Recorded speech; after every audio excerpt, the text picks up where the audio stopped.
السلام عليكم ورحمة الله وبركاته. إن الحمد لله نحمده ونستعينه ونستغفره ونعوذ بالله من شرور أنفسنا وسيئات أعمالنا. من يهده الله فلا مضل له ومن يضلل فلا هادي له وأشهد أن لا إله إلا الله وحده لا شريك له وأشهد أن محمدا عبده ورسوله الذي أرسله الله بالحق بشيرا ونذيرا وداعيا إلى الله بإذنه وسراجا منيرا. أما بعد فإن خير الحديث كتاب الله وخير الهدي هدي محمد صلى الله عليه وسلم وشر الأمور محدثاتها وكل محدثة بدعة وكل بدعة ضلالة وكل ضلالة في النار.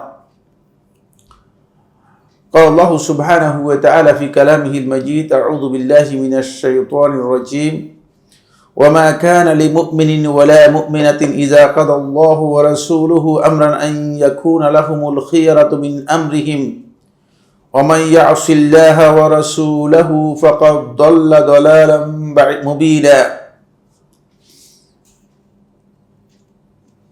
عن عبد الله بن عمرو بن العاص رضي الله تعالى عنهما قال: سمعت رسول الله صلى الله عليه وسلم يقول: إن الله لا ينزع العلم بعد أن أعطاكموه انتزاعا ولكن ينتزعه منهم مع قبض العلماء بعلمهم فيبقى أناس جهال يستفتون فيفتون برأيهم فيضلون ويضلون.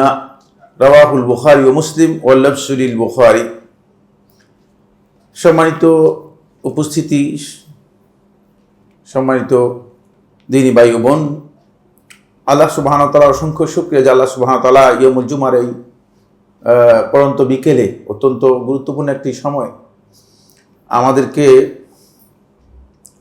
এই ধরনের একটি হালাকাতুল যিকির মজলিসুল ইলমিতে একত্রিত হওয়ার তৌফিক দিয়েছেন। এই জন্য আল্লাহ রাব্বুল আলামিনের শুকরিয়া আদায় করি, আলহামদুলিল্লাহ। আমরা সালাফদের মানহাজের উপর অষ্টম যে মূলনীতি রয়েছে সেই মূলনীতি আজকের আলোচনায় শুরু করব ইনশাআল্লাহ তাআলা। সালাফদের মানহাজকে কেন্দ্র করে এই যে আমার সামনে যে একটি কিতাব রয়েছে এটি অত্যন্ত নির্ভরযোগ্য এবং গুরুত্বপূর্ণ একটি সংকলন, যেখানে দাওয়াতের ক্ষেত্রে, সংশোধনের ক্ষেত্রে এবং তারবিয়তের ক্ষেত্রে সালাফদের মানহাজ কেমন হওয়া উচিত সে বিষয়টি ইন ডিটেলস বিস্তারিত আলোচনা করা হয়েছে।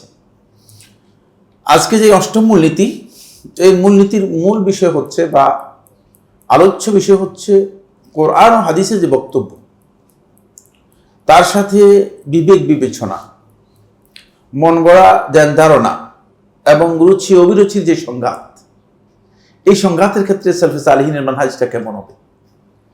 একদিকে কোরআন এবং হাদিসের বক্তব্য আছে। কোরআন হাদিসের বক্তব্যকে সহজে আরবিতে বোঝার জন্য বলা হয় নুসুস।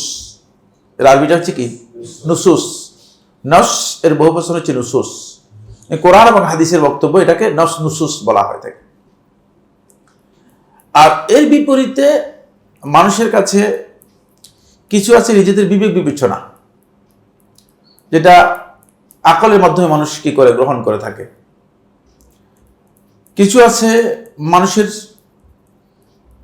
ধ্যান ধারণা, মন গড়া চিন্তাধারা, মন গড়া ধ্যান ধারণা, গোড়ামির কারণে এগুলো মানুষের মধ্যে তৈরি হয়, নিজের মন গড়া বক্তব্য। কিছু আছে রুচি অভিরুচির বিষয়, মানে এটা আমার কাছে এই ধরনের মনে হচ্ছে, সেই রুচি অভিরুচির বিষয়। তো এগুলো আর নুসুস আর এই যে ধ্যান ধারণা, মন গড়া বক্তব্য, বিবেক বিবেচনা, এগুলো এই দুইয়ের সংঘাত যদি হয়, নুসুস বলতেছে এক কথা, আপনার আকল বলতেছে আরেক কথা। নুসুস বলতেছে আপনাকে এক ধরনের বক্তব্য, আপনার প্রবৃত্তির মানে মন গড়া বক্তব্য হচ্ছে আরেকটা। মন গড়া বক্তব্য হচ্ছে নামাজের পর একটা বড় মুনাজাত দিতেন, আমরা কিছুক্ষণ কাঁদতাম, ঠিক না? এটা হচ্ছে মন গড়া বক্তব্য। নুসুস বলতেছে নামাজের পরে নবী সাল্লাল্লাহু আলাইহি ওয়াসাল্লাম কি করেন নাই, এরকম মুনাজাত দেন নেই, সুতরাং এই জায়গায় যখন একটা কনফ্লিকশন তৈরি হবে, কন্ট্রাডিকশন আসবে, এখানে সালাতের মানহাজটা কি সেটা আমাদের খুবই গুরুত্বপূর্ণ বিষয়। এই বিষয়টি আজকের মূল আলোচ্য বিষয় এবং অনেক লম্বা একটি আলোচ্য বিষয়। আমরা চেষ্টা করবো এটাকে পুরো আলোচনাটাই আজকে শেষ করার জন্য ইনশাআল্লাহ তাআলা। প্রথম কথা হচ্ছে আমাদের দিনটা পুরোটাই, মানে আমরা যে দিনের উপর আছি এখন, প্রচলিত যে দিন চলছে, প্রচলিত দিন বলতে মসজিদগুলোতে দিনের নামে যে প্র্যাকটিস আমরা করতেছি সবটাই বলা যেতে পারে যে মন গড়া। এখানে দলিলের কোনো স্থানই নেই, এই জায়গায় দলিলের কোনো স্থান নেই। এমনকি মানুষের জ্ঞান ধারণাও এমনভাবে হয়ে গিয়েছে যে মানুষ মনে করতেছে যে এইভাবেই চলে, এটাই হচ্ছে মূল, এটাই হচ্ছে ইসলাম।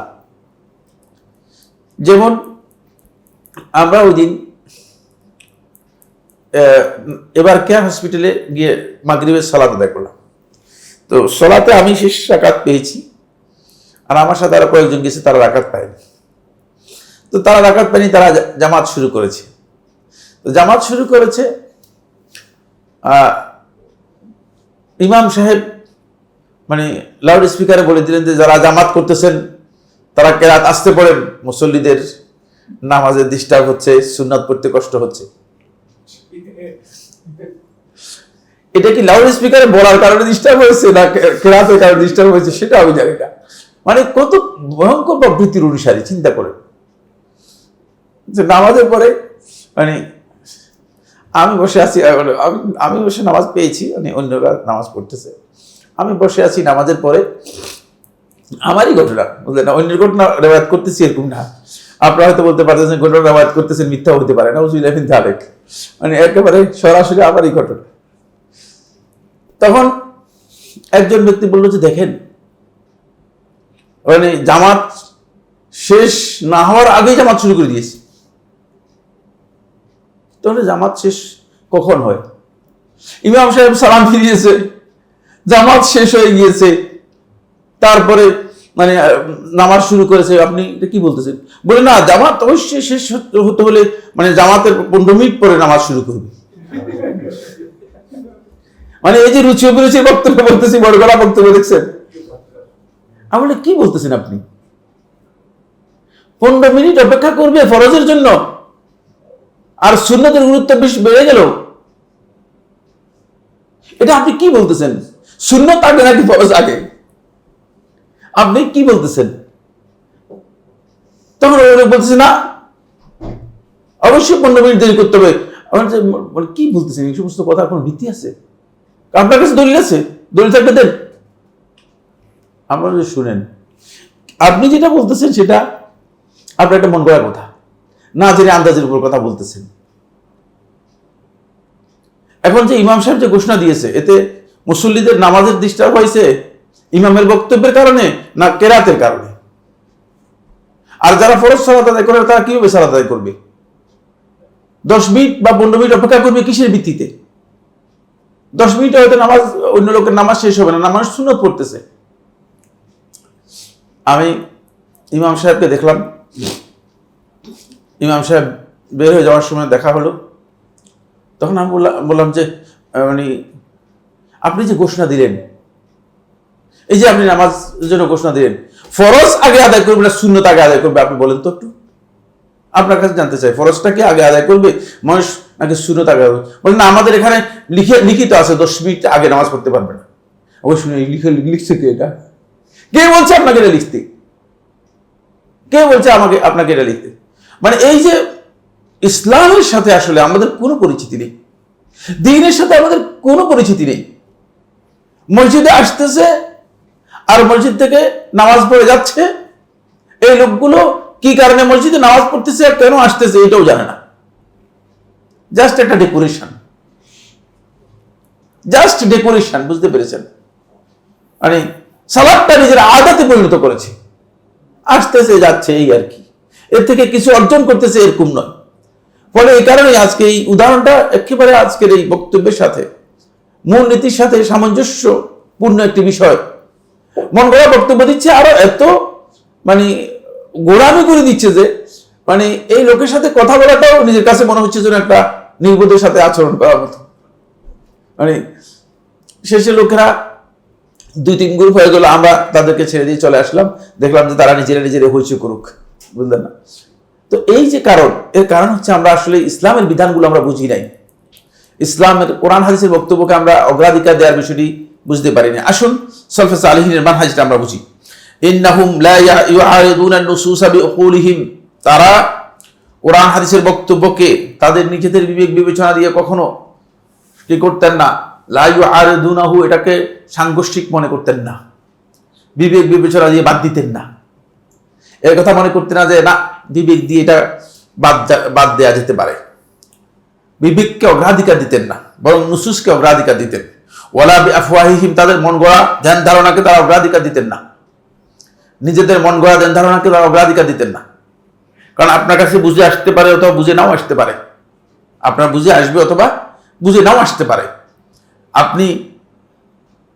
আপনার বুঝে আসে নাই, এই জন্য আপনি বলবেন যে না আল্লাহর বক্তব্য ঠিক না, আমার বক্তব্যটা ঠিক। কিভাবে হতে পারে? এই কথা আপনি কোনোদিন বলতেই পারেন না। রাসূলুল্লাহ সাল্লাল্লাহু আলাইহি ওয়াসাল্লাম ওহীর মাধ্যমে ইনফরমেশন দিয়েছেন, আর সেটা আপনার কাছে পছন্দ হয় নাই, এই জন্য আপনি বলতেছেন না বলে ভাই হাদিসটা নিয়ে একটু বিতর্ক আছে, রাখেন, যেহেতু আপনার মন মতো হয় নাই, আপনার মন মতো হয় নাই না, এটা সালাফদের মানহাজের পরিপন্থী। ওয়ালা বিআফওয়াহিহিম, তারা তাদের মন গড়া, তাদের যেই মানে মন গড়া যে সমস্ত ধ্যান ধারণা আছে সেগুলোকে তারা কোনোভাবে কি করতেন না, অগ্রাধিকার দিতেন না, এবং সেগুলোকে নুসুসের মুতাআরিদ, নুসুসের সাথে সাংঘর্ষিক মনে করতেন না। ওয়ালা বিআজওয়াকিহিম, তারা তাদের রুচি অভিরুচি এটার উপর নির্ভর করে কোরআন হাদিসের যে নুসুস বা বক্তব্য আছে সেটাকে তারা বাদ দিতেন না অথবা সে সাংঘর্ষিক মনে করতেন না। ভাই বিষয়টা আমার কাছে খুব ভালো মনে হলো না, বিষয়টা ভালো মনে হলো না। কারণ নবী সাল্লাল্লাহু আলাইহি ওয়াসাল্লাম বলছেন যে হুয়াত তুহুরু মাউহু ওয়াল হাল্লু মাইতাতুহু, যখন সমুদ্রের পানি সম্পর্কে রাসূলুল্লাহ সাল্লাল্লাহু আলাইহি ওয়াসাল্লামকে জিজ্ঞেস করা হলো, সুনান নাসাই riwayতের মধ্যে এসেছে হুয়াত তুহুরু মাউহু, ওই সমুদ্রের পানি সব পবিত্র। না আপনি আমি দেখুন ভাই, এত ডাস্টবিন এত ময়লা সমুদ্রের মধ্যে গিয়ে ভরপুর হয়ে যাচ্ছে, পবিত্র বলেন কিভাবে? ঠিক না? আপনার মানে বিবেক দিয়ে যদি আপনি বিবেচনা করেন এটাই বলবেন। মানে পৃথিবীর মানে ডাস্টবিন কাকে বলে? সব সমুদ্রের মধ্যে গিয়ে পড়তেছে, এটাকে আপনি পবিত্র বলতেছেন কিসের ভিত্তিতে? এরপর রাসূলুল্লাহ সাল্লাল্লাহু আলাইহি ওয়াসাল্লাম বলতেছে যে ওয়াল হাল্লু মাইতাতুহু, আর এর মধ্যে যা মারা যাবে, যা আছে এর মধ্যে মাছ থেকে আরম্ভ করে যত কিছু আছে সব কিছু তোমাদের জন্য হালাল। সুবহানাল্লাহ। দেখেন, আপনার পছন্দ হোক পছন্দ না হোক কোনো অসুবিধা নেই, কারণ ওহীর মাধ্যমে জানিয়ে দিয়ে গেছেন। আপনার কাছে পছন্দ হইতে পারে, নাও হইতে পারে।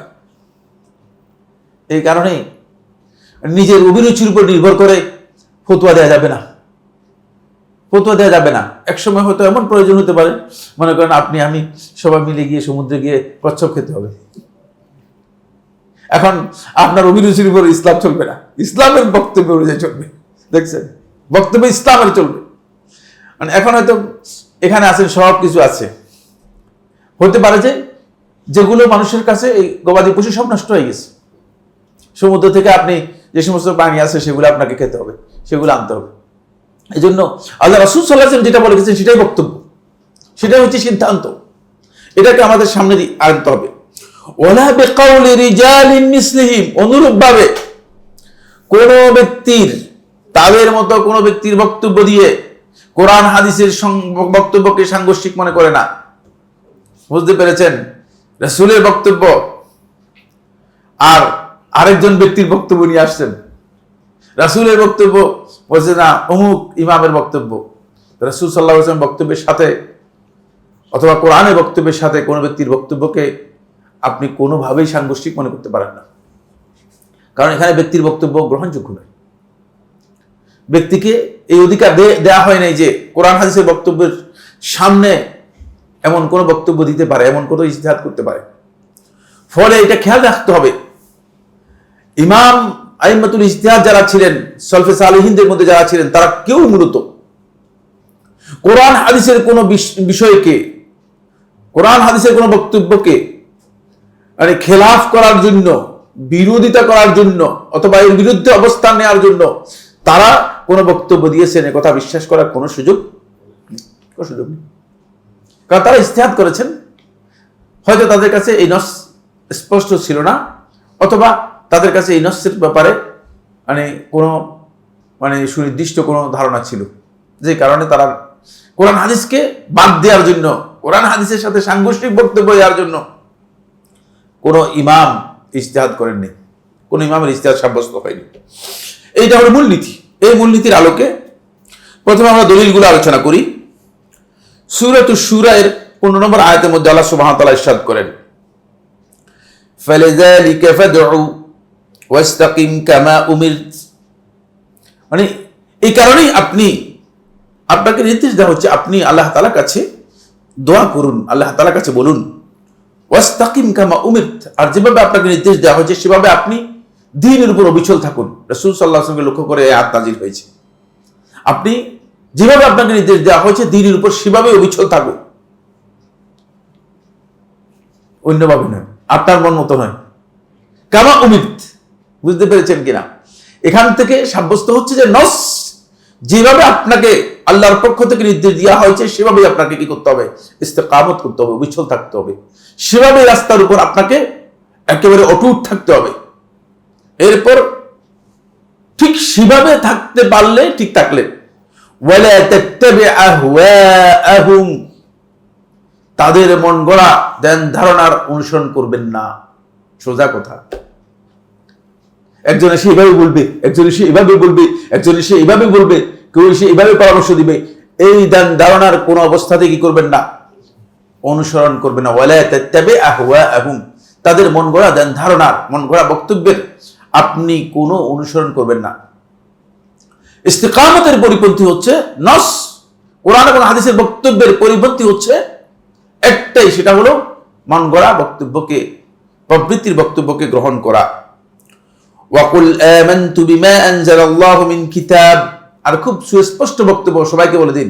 ওয়াকুল, আপনি বলে দিন, আমানতু, আমি ঈমান এনেছি, বিমা আনজালাল্লাহু মিন কিতাব, আল্লাহ তাআলা যে বিধান নাযিল করেছেন সেই বিধানের, এটাই আমার কাজ, এর বাইরে আমি কোনো কিছু তোমাদেরকে বলতে পারি না। সুতরাং এখান থেকে প্রথম যে বিষয়টি আমাদের আজকে ওয়াজহুল ইস্তিশহাদ মূল দলিল হচ্ছে এক জায়গায়, সেটা হলো ওয়াস্তাকিম কামা উমিরতা ওয়ালা তাত্তাবি আহওয়াআহুম, যেভাবে আপনাকে কোরআন এবং হাদিসে নির্দেশ দেওয়া হয়েছে সেভাবেই আপনাকে চলতে হবে।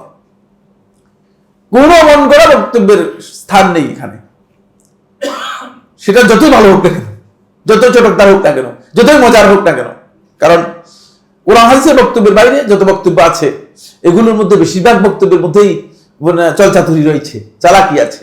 এগুলো মানুষের কাছে খুব মানুষ খেতে কি করে, খুব মজা পায়, এগুলো মজা লাগে মানুষের কাছে। বুঝতে পেরেছেন কিনা? আজকেও প্রশ্নোত্তর পর্বের মধ্যে কয়েকজন প্রশ্ন করেছে, খুব মজা, চমকদার প্রশ্ন করেছে, বুঝতে পেরেছেন? মনে হয় যেন অল্প কিছুক্ষণের মধ্যে একটা কিছু কায়েম করে ফেলবে আর কি। কিন্তু আল্লাহর কথা আর কোরআনের কথা এগুলোর দিকে আমরা যেতে চাই না। বলছে ঈমান ঠিক হয়ে গেলে সব ঠিক হয়ে যাবে। আরে বাবা, আগে ঈমানটা ঠিক করেন। ঈমান ঠিক না হলে তো কিছুই ঠিক হবে না। ঈমানটা ঠিক করেন অন্তপক্ষে। ঈমানটা কোথায় ঠিক করেছেন? একজন করে যদি ঈমানের কোন একটা, মনে করুন আমরা যদি একটা প্যারামিটার এনে বলেন ঈমান মাপার জন্য যদি আপনাদেরকে দেয়া শুরু করে দিই, বুঝলেন না, সবাইকে যদি একটা করে লাগাই দিই, এরপরে দেখা যাবে যে ঈমান আস্তে আস্তে নামতে ঈমানকে নিচে নেমে যাচ্ছে কিনা, ব্যবসাটা এমন কিনা। কারণ রাসূলুল্লাহ সাল্লাল্লাহু আলাইহি ওয়াসাল্লাম ঈমানের সর্বশেষ অংশটুকু বলেছেন, ওয়ালাইসা ওয়ারা আযালিকা হাব্বাতু খারদাল মিন ঈমান, এর বাইরে, ওয়ালাইসা ওয়ারা আযালিকা, এর বাইরে হাব্বাতু খারদাল মিন ঈমান, ঈমানের সরিষা পরিমাণ ঈমান আর নেই। সর্বনিম্ন ঈমানের পরিমাণটা সরিষা চিনত না, একজনও দেখেন নাই। সবাই তো দেখার কথা, দুই একজন হয়তো যারা জীবন কোনোদিন কোথাও যায় নাই, তার কাছে দেখো কয়েকজন বলতেছে এগুলো কি জিনিসটা কি, এরকম লোক আমার সাথে গিয়েছে, এক জায়গায় গিয়েছে, এরকম এগুলো কি ভাই, এগুলো ধান গাছ, এটাও ছিলেন না। কোন যুগের মধ্যে আছে, বুঝতে পেরেছেন? ধান গাছ এটাও ছিল না।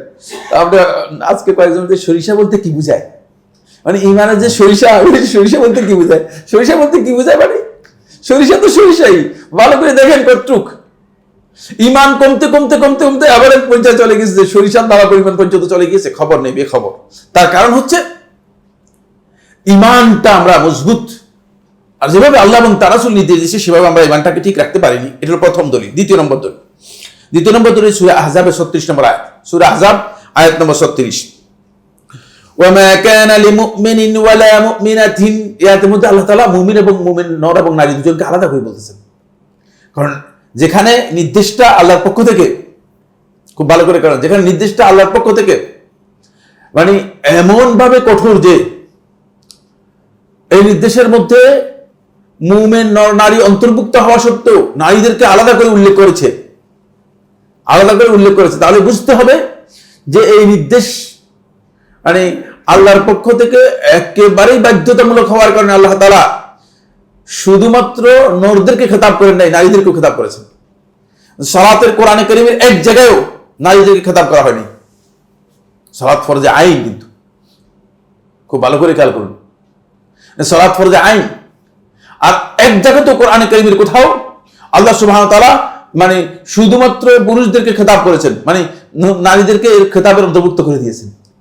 আকিমুস সালাহ ওয়া আতুজ যাকাত, যেখানে বলেছেন যে সেখানে যখন সালাতের মধ্যে বলে ওয়াল্লাযীনা হুম ফি সালাতিহিম খাশিউন ওয়াল্লাযীনা হুম ফি সালাতিহিম আলা সালাতিহিম দাঈমুন, এভাবে কোরআনে কারীমের মধ্যে আল্লাহ তাআলা পুরুষদের কথা বলেছেন, কারণ পুরুষদের সাথে সংযুক্ত করে দিয়েছে নারীদেরকে। কিন্তু যে আয়াতের মধ্যে আল্লাহ সুবহানাহু ওয়া তাআলা নারীদের জন্য স্পেশাল নির্দেশ দিয়েছেন, বুঝতে হবে যে এই বিষয়টি নারীদের জন্য এবং পুরুষদের সকলের জন্য খুবই অপরিহার্য। এই জন্য আল্লাহ তাআলা আলাদা করে উল্লেখ করেছেন। আল্লাহ তাআলা বলতেছেন ওয়ামা কানা লিমুমিনিন ওয়ালা মুমিনাতিন, মুমিন নর এবং নারীর জন্য কোনোভাবেই বৈধ নয় ইজা কাদাল্লাহু ওয়া রাসূলুহু, যখন আল্লাহ এবং তার রাসূল কোনো বিষয়ে ফয়সালা করবে। এখান থেকে বোঝা যাচ্ছে আল্লাহ ফয়সালা করতে পারে, রাসূলও ফয়সালা করতে পারে। সুতরাং যারা মনে করে থাকে যে রাসূল সাল্লাল্লাহু আলাইহি ওয়াসাল্লাম হুকুম দিতে পারে না, তারা জাহিল, তারা আল্লাহর এই আয়াতে কি অস্বীকারী। কারণ রাসূলুল্লাহ সাল্লাল্লাহু আলাইহি ওয়াসাল্লাম ফয়সালা করবেন, এটা নলে আল্লাহ তাআলা মিথ্যা বলেছেন, নাউযুবিল্লাহি মিন যালিক। ইজা কাদাল্লাহু ওয়া রাসূলুহু, আল্লাহ এবং তার রাসূল যে ফয়সালা করবে, সেই ফয়সালার ক্ষেত্রে কোন মুমিন নর এবং নারীর জন্য কোনোভাবেই হবে উচিত হবে না, বৈধ হবে না। আমরান, এমন বিষয় আইন ইয়াকুনা লাহুমুল খিয়ারাতু মিন আমরিহিম, যে তারা নিজেদের পক্ষ থেকে এখান থেকে কিছু বাছাই করে নিবে, ইখতিয়ার করে নিবে। ইখতিয়ারের কোনো সুযোগ তাদের নেই, দেখছেন, কোনো ইখতিয়ারের সুযোগ নেই। বলে ভাই কিছু কিছু হাদিস মানি আর কিছু কিছু মানি না, চলবে কিনা? না, গলত। ইখতিয়ারের কোনো জায়গায় নেই এখানে। আপনি আপনার মন মতো ইখতিয়ার করে নেবেন, এই সুযোগ আল্লাহ সুবহানাহু ওয়া তাআলা দেন নাই। কোনোভাবেই আল্লাহ রাব্বুল আলামিন ইখতিয়ারের সুযোগ দেন নাই। আইয়াকুনা লাহুমুল খিয়ারাতু মিন আমরিহিম, কোন অবস্থাতেই তাদের এই ইখতিয়ার নেই যে তারা আল্লাহ এবং তার রাসূলের কথা থেকে কিছু বাছাই করে নেবে এবং গ্রহণ করবে, আর কিছু বাদ দিয়ে দিবে। যেহেতু মনোভূত হয় নাই, এই জন্য বলে আকল দিয়ে এটা আসলে মানতে পারলাম না, যেমন একদল লোক ইসরাকে স্বীকার করেছে, মেরাজকে অস্বীকার করেছে। ইসরা তো বুঝেন, ইসরা হচ্ছে রাত্রিকালীন ভ্রমণ। এটা হলো মসজিদে হারাম থেকে ইলাল মসজিদুল আকসা, মসজিদ আকসা পর্যন্ত, এটাকে বলা হয় ইসরা। তো কোরআনের মধ্যে এটা আসছে, সুবহানাল্লাযী আসরা বিআবদিহি লাইলাম মিনাল মসজিদিল হারাম ইলাল মসজিদিল আকসা, হচ্ছে ভাই এতটুক মানে কোরআনে আছে। মসজিদে আকসা থেকে রাসূলুল্লাহ সাল্লাল্লাহু আলাইহি ওয়াসাল্লাম যে সিদরাতুল মুনতাহা পর্যন্ত গিয়েছেন, সেটা মানতে রাজি না। বলছে এটা অসম্ভব কথা, অসম্ভব, কোনোভাবেই বিজ্ঞান দিয়েও আমরা মিলাইতে পারি না। কারণ এই বিশাল মহাকাশের মধ্যে কত যে উল্কি আছে, উল্কাপিণ্ড আছে, এই আছে, সেই আছে, হাবজাব বহু। সুতরাং এগুলো ভেদ করে একেবারে আপনি বলতেছেন কোথায় সিদরাতুল মুনতাহাতে গিয়েছে, কি এটা? এগুলো এটা বিশ্বাস হতে পারে, এটা বিশ্বাসের কথা না। নাউযুবিল্লাহি মিন যালিক, দেখছেন, এটা তাদের বিশ্বাস হচ্ছে না। কেন? যেহেতু তার আকল দিয়ে এটাকে বুঝতে পারে না, তার এটা জানা নেই যে আকলের সাথে এগুলো কোনো সম্পর্ক নেই, এটা আকলের সাথে সম্পর্ক নেই। এমনকি আপনারা আশ্চর্য হবেন, মিশরের সবচেয়ে নির্ভরযোগ্য আলেমদের মধ্যে একজন, আল মানার, তাফসিরুল মানার, এটা প্রসিদ্ধ তাফসিরুল মানারের লেখক, এবং তিনি মিশরের সবচেয়ে প্রসিদ্ধ একটি পত্রিকার সম্পাদক ছিলেন, অনেক বড় আলেম ছিলেন শেখ রশিদ রেজা রাহিমাহুল্লাহ তাআলা, তিনিও মেরাজকে অস্বীকার করেছেন। তিনি মেরাজকে অস্বীকার বলছেন, তো রশিদ রেজা যদি ভালো করে বুঝতেন তাহলে সূরাতুন নাজমে যান, সূরাতুন নাজমে যান। এই আয়াতে না আল্লাহ তাআলা বলেন নাই, কিন্তু আল্লাহ তাআলা এমন, আল্লাহ সুবহানাহু ওয়া তাআলা তো মহান, যে আল্লাহ রাব্বুল আলামিন যেখানে ফাঁক থাকবে সেখানে ফাঁক কিভাবে পূরণ করে দিয়েছেন। ওয়ালাকাদ রাআহু নাজদাতান উখরা ইনদা সিদরাতিল মুনতাহা ইনদাহা জান্নাতুল মাওয়া। রশিদ রেজা কি বলবে দেখছেন? আমার আল্লাহ সুবহানাহু ওয়া তাআলা যে তার বিশালত্ব, তার শ্রেষ্ঠত্ব এভাবে বোঝা যায় নুসুস থেকে। এজন্য আল্লাহ রাব্বুল আলামিন সেই আয়াতের মধ্যে বলে দিচ্ছেন যে ওয়ালাকাদ রাআহু নাজদাতান উখরা, দ্বিতীয়বার তিনি জিবরিলকে দেখলেন। কোথায় দেখলেন? ইনদা সিদরাতিল মুনতাহা, সিদরাতুল মুনতাহা। তো সিদরাতুল মুনতাহা না গেলে দেখলেন কিভাবে? হ্যাঁ, এটা রশিদ রেজা ব্যাখ্যা করতে হবে না? যারা এই গবেষকরা আছেন আকল দিয়ে রাসূলুল্লাহ সাল্লাল্লাহু আলাইহি ওয়াসাল্লাম মেরাজকে অস্বীকার করতেছেন, এটা ব্যাখ্যা দিতে হবে না আপনাদেরকে? দিতে হবে। কোত্থেকে দিবেন? অধিকাংশই অস্বীকার, অধিকাংশ অস্বীকার করতেছে। ইয়াজুজ মাজুজ কোরআনের মধ্যে আছে কি নেই? আছে। তো বের করে দেন আপনি পৃথিবী থেকে, তাই দেখি পৃথিবীর মধ্যে আপনার কি জ্ঞান আছে। এটা তো সবচেয়ে এখন মানে বিজ্ঞানের সর্বোচ্চ উৎকর্ষের যুগ চলছে, ঠিক না? গতকাল এবং গত পরশু আপনারা জানেন যে লেবানন এবং লেবাননের আশেপাশে যে হিজবুল্লাহ যে সমস্ত ইয়েতে রয়েছে, সেখানে আপনার পেজার দেখছেন কিনা? কে দেখে নাই? পেজার দেখে না যে রুম কে আছে? একজনও নাই, সবাই দেখছেন, ঠিক না? হ্যাঁ, একটু একটা যন্ত্র এই ধরনের সামান্য, বুঝলেন? এটা যখন মোবাইল যখন ছিল না তখন অ্যাভেলেবেল ছিল, মোবাইল আসার আগে, মোবাইল অ্যাভেলেবল হওয়ার আগে, বুঝলেন না? এই পেজারটা মানে এখানে শুধুমাত্র মানে টিং টিং টিং টিং করে কল আসতো, নাম্বার আসতো, অথবা ছোট একটা মেসেজ দেওয়া যেত, খুব সংক্ষিপ্ত একটা মেসেজ দেওয়া যেত। এটা মানে গুগল নেটওয়ার্ক থেকে আউট, বুঝতে পেরেছেন কিনা? ফলে হিজবুল্লাহ যোদ্ধা যারা আছে তারা এই গুগল নেটওয়ার্কের বাইরে পেজার ব্যবহার করে থাকে। পেজার দিয়ে তারা ৫,০০০ পেজারকে কি করেছে, মানে এটার মধ্যে মানে নেটওয়ার্কের মাধ্যমে এটাকে ব্লাস্ট করিয়েছে, যাতে ১ মিনিটের মধ্যে ৫,০০০ লোক মারা যায়। ১ মিনিটের মধ্যে ৫,০০০ লোক মারা যায়। এবং আপনারা নিশ্চয়ই দেখেছেন, খবরের মধ্যে দেখেছেন যে এর মধ্যে প্রচুর লোক আহত হয়েছে, মারাও গিয়েছে অসংখ্য। সে সংখ্যা কিন্তু মানে যথাযথ আসেনি, ইন্টারন্যাশনাল মিডিয়াগুলোতে সংখ্যাও যথাযথ আসেনি। সবগুলো পেজার তারা মানে নেটওয়ার্কের মাধ্যমে কি করে দিয়েছে, ব্লাস্ট করে দিয়েছে, একসাথে ব্লাস্ট করে দিয়েছে।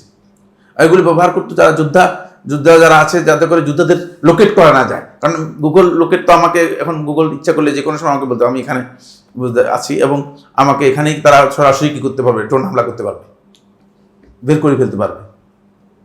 আর মানে ওই পেজার দিয়ে এটা করতে পারে না, পেজার ব্যবহার করে পেজার দিয়ে এভাবে মানে আঘাত এনেছে। দেখেন, চিন্তা করেন, এই যে মানে মানুষগুলো বিজ্ঞানের এই বিশাল উন্নতির এই যুগে, যেখানে মানে অনেক দূর থেকে পেজার দিয়ে মানুষদেরকে কি করতেছে, হত্যা করে ফেলতেছে।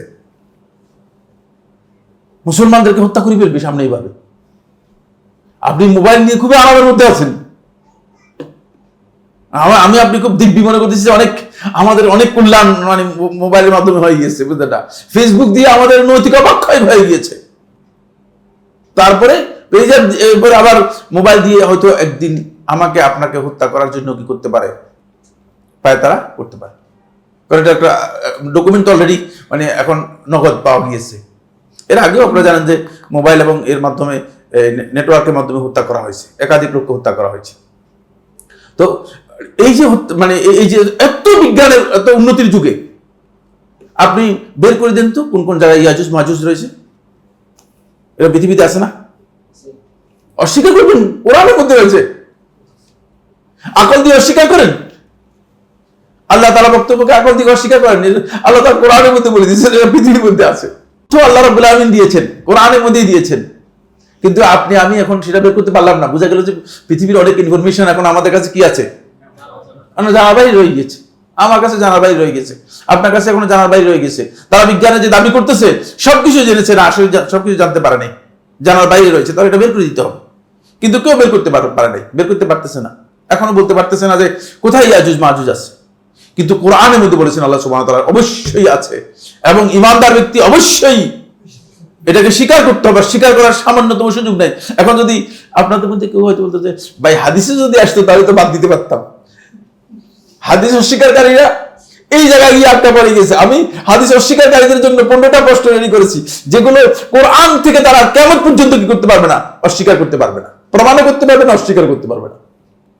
তবে এটা একটা, ইয়াজুজ মাজুজকে বের করে দিতে পারবে না, অথচ পৃথিবীতেই আছে তারা। আল্লাহ তারা কোরআনের মধ্যে বলেছেন, সুতরাং প্রশ্নই আসে না। কোরআনের মধ্যে তারা বের করে দিবে, কোরআনকে অস্বীকার করুক। হ্যাঁ বলবে যে না, আমরা একটা অর্থ, একদল লোক যখন দেখছে যে মানে এটা আর কোনো কিছু করতে পারে না, তখন তারা দাজ্জাল আর ইয়াজুজ মাজুজকে বিকৃত করে ফেলছে, অর্থ বিকৃত করে ফেলছে। বলে ইয়াজুজ মাজুজ এটা হচ্ছে মানে আধুনিক যে সভ্যতার যে একটা ধ্বংসলীলা, এটা বোঝানোর জন্য ইয়াজুজ মাজুজ শব্দ ব্যবহার করা হয়েছে। নাউযুবিল্লাহি মিন যালিক। তাহলে আল্লাহর কালামের সাথে আপনার বক্তব্য, আপনার ব্যাখ্যা মন গড়া, পুরোটাই মন গড়া। এই মন গড়া ব্যাখ্যা সালফে সালিহিনগণ কখনো নসের ব্যাপারে, বিশেষ করে কোরআন হাদিসের বক্তব্যের ব্যাপারে দিতেন না। হ্যাঁ, ওয়া মান ইয়াসিল্লাহ ওয়া রাসূলহু ফাকাদ দাল্লা দালালাম মুবিনা। সুতরাং যে ব্যক্তি আল্লাহ এবং তার রাসূলের অবাধ্য হবে, সে পরিপূর্ণরূপে জঘন্যতম ভ্রষ্টতার মধ্যে নিমজ্জিত হলো, যে ভয়ঙ্কর ভ্রষ্টতার মধ্যে নিমজ্জিত হলো। এই আয়াত থেকে বোঝা যাচ্ছে আল্লাহ এবং তার রাসূলের যে ফয়সালা কোরআন এবং নস হাদিসের নস দ্বারা প্রমাণিত হবে, সেটাকে কোনোভাবেই কি করা যাবে না, কোনোভাবেই অ্যাভয়েড করার সুযোগ নেই, কোনোভাবে অ্যাভয়েড করার সুযোগ নেই। আপনি আকল দিয়ে সেটাকে বাদ দিতে পারবেন না, আপনার ধ্যান ধারণা দিয়ে বাদ দিতে পারবেন, এমনকি এটার অপব্যাখ্যাও করতে পারবেন না। অনেকে কোনো রকম অপব্যাখ্যা করে বাঁচার জন্য চেষ্টা করে থাকে, যেটা আল্লাহ সুবহানাহু ওয়া তাআলা এবং রাসূল সাল্লাল্লাহু আলাইহি ওয়াসাল্লাম বক্তব্যের সাথে সাংঘর্ষিক। যখন কোনো জিনিস সম্পর্কে আকল দিয়ে তাদের বুঝতে পারে না, অথবা বুঝার কোনো সুযোগ নেই, তখন একটা চান্স নিয়েছে। সেই চান্সটা হচ্ছে মুতাজিলারা এই চান্সটা আবিষ্কার করেছে। কারা আবিষ্কার করেছে বললাম? মুতাজিলারা। সেই চান্সটা হচ্ছে বলছে যে এটা হলো মাজাজ। মাজাজ কি জিনিস? মাজাজ হচ্ছে রূপক অর্থবোধক। বলে এটা রূপক শব্দ। মাআযাল্লাহ, আল্লাহ তাআলা মাফ করুন। শাইখুল ইসলাম ইবনে তাইমিয়া রাহমাতুল্লাহ স্পষ্ট করে বলেছেন যে কোরআনের মধ্যে কোথাও মাজাজ নেই, কারণ আল্লাহ তাআলা রূপক অর্থ ব্যবহার করার প্রয়োজন নেই। আল্লাহ তাআলা রূপক অর্থ ব্যবহার করবেন তো ভয়ে আমি ব্যবহার করবো, বুঝলেন না? কারণ আমি সরাসরি বলতে পারি না, সরাসরি বললে আমার সমস্যা আছে, এই জন্য আমি রূপক মানে আল্লাহ রাব্বুল আলামিন রূপক অর্থে ব্যবহার করবেন কেন?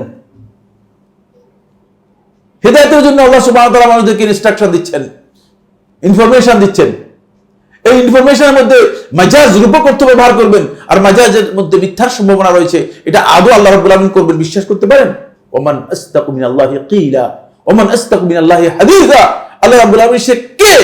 আল্লাহ তাআলা সে সত্যবাদী হতে পারে। সুতরাং মিথ্যা কথা বলার কোনো সুযোগ নেই, যে আল্লাহ তাআলার ব্যাপারে আপনি মিথ্যা একটা চালাই দিলেন, বললেন যে না এটা রূপক বলেছে আল্লাহ তাআলা।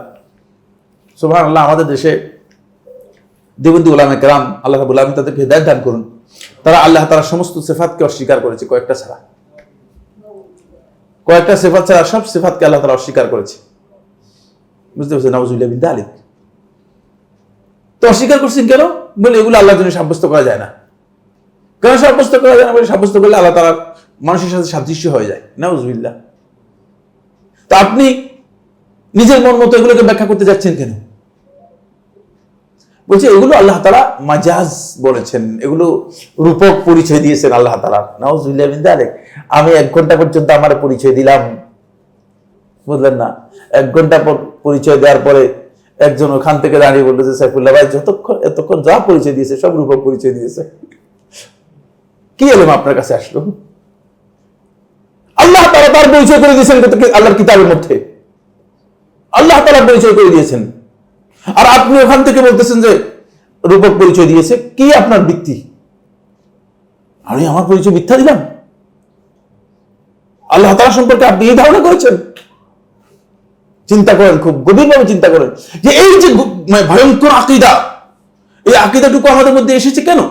তার কারণ হচ্ছে আমরা আসলে আল্লাহ রাব্বুল আলামিনের মহত্ব, শ্রেষ্ঠত্ব সম্পর্কে বুঝতে পারিনি, যে আল্লাহ তাআলার কত বিশাল মর্যাদা রয়েছে সেটা আমরা বুঝতে পারিনি। 3 নম্বর দলিল, সূরা আন-নিসা এর 65 নম্বর আয়াত, ফালা ওয়া রাব্বিকা লা ইউমিনুনা হাত্তা ইউহাক্কিমুকা ফীমা শাজারা বাইনাহুম, ফালা, না, ওয়া রাব্বিকা, আপনার রবের কসম, লা ইউমিনুন, তারা ঈমানদার হতে পারবে না, হাত্তা ইউহাক্কিমুকা ফীমা শাজারা বাইনাহুম, তাদের মধ্যে যে সমস্ত বিবাদমান বিষয় রয়েছে সেগুলোর ব্যাপারে যতক্ষণ পর্যন্ত আপনাকে তারা ফয়সালাকারী হিসেবে না মানবে। স্পষ্ট কথা।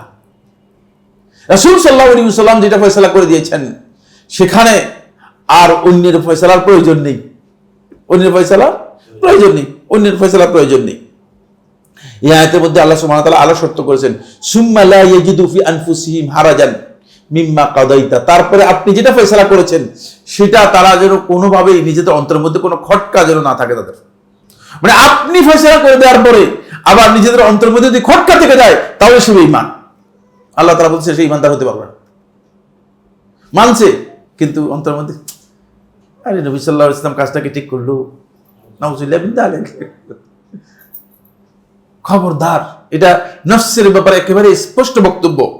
ওয়া ইউসাল্লিমু তাসলিমা, আর এটাকে মেনে নিবে পরিপূর্ণরূপে, একেবারে পরিপূর্ণরূপে মেনে নিতে হবে, মন গড়া নয়, পরিপূর্ণরূপে মেনে নিতে হবে। 4 নম্বর দলিল, সূরা নিসার 61 নম্বর আয়াত, ওয়া ইযা কিলা লাহুম তাআলাউ ইলা মা আনজালাল্লাহু ওয়া ইলার রাসূল, দেখছেন, যখন তাদেরকে বলা হয় তাআলাউ ইলা মা আনজালাল্লাহ, আল্লাহ তাআলা যা নাজিল করেছেন, ওয়া ইলার রাসূল, এবং রাসূলের কাছে, খুব ভালো করে খেয়াল করেন, ইলা মা আনজালাল্লাহ কোরআন, ঠিক না? তো কোরআনের কথা স্পষ্ট হয়ে গেছে, তারপর আবার ইলার রাসূল, রাসূলের কাছে আসতে বলতেছে। তাহলে যারা আজকে হাদিস অস্বীকার করতেছে, তারা আজকে হাদিস অস্বীকার করেছে, খুব ভালো করে খেয়াল করেন, তারা কিসের ভিত্তিতে হাদিস অস্বীকার করতেছে? রাসূলের কাছে তাদেরকে বলা হচ্ছে যে রাসূলের কাছে আসতে হবে। কেন আসতে হবে? রাসূলের কি করার জন্য? রাসূলের আনুগত্যের জন্য, রাসূলের কথা মেনে নেওয়ার জন্য। আপনি দেখবেন রাআইতাল মুনাফিকিনা ইয়াসুদ্দুনা আনকা সুদুদা, খুবই স্পষ্ট বক্তব্য। রাআইতাল মুনাফিকিন, আপনি মুনাফিকদেরকে দেখবেন, ইয়াসুদ্দুনা আনকা সুদুদা, তারা আপনার কাছ থেকে মানুষদেরকে সরিয়ে রাখার চেষ্টা করতেছে, সরানোর চেষ্টা করতেছে। এরা ঈমানদার নয়। এজন্য হাদিস অস্বীকারী ব্যক্তি সর্বপ্রথম হচ্ছে সবচেয়ে বড় মুনাফিক। এটা কোরআনে এই আয়াতের থেকে আল্লাহ তাআলা বলে দিয়েছেন যে মুনাফিকরা, এবং নুসুসকে জানার পরে অস্বীকারী ব্যক্তি মুনাফিক। কোরআন এবং হাদিসের বক্তব্য আপনার কাছে জেনেছেন, জানার পরে আপনি অস্বীকার করতেছেন, তাহলে আপনি মুনাফিক। জানছেন কিন্তু আমল করতে পারেন নাই, মুনাফিক। দেখছেন, আমল করতে পারেন নাই, হয়তো নিজের অক্ষমতার কারণে, দুর্বলতার কারণে, অলসতার কারণে, তাহলে আপনি মুনাফিক হবেন না। কিন্তু যখনই আপনি বলবেন যে না জানছি কিন্তু অস্বীকার করলাম, না মানবো না, এটা মানা যায় না, কেমনে বলেন আপনি? এটা মানা যায় কিনা, এটা মানা যায় কিনা, বুঝতে পেরেছেন? কারণ রাসূলুল্লাহ সাল্লাল্লাহু আলাইহি ওয়াসাল্লাম কাপড়ের মধ্যে যদি পায়খানা লেগে যায়, তাহলে যদি একবার ধরুন এটা পবিত্র হয়ে যাবে,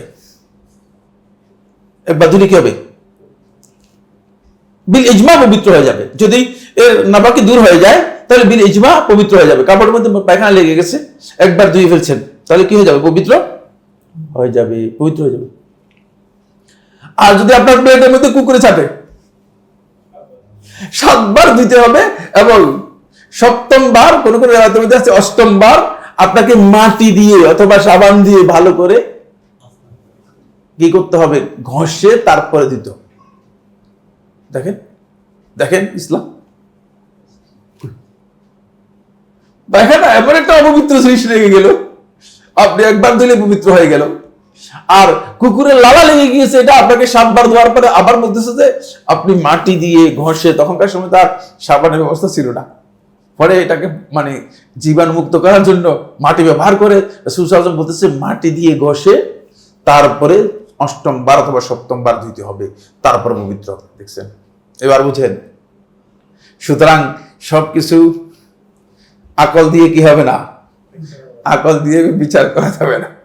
আকল দিয়ে বিচার করতে গেলে বিপদ হয়ে যাবে। এই বিপদের জায়গাগুলো সামনে আসতেছে।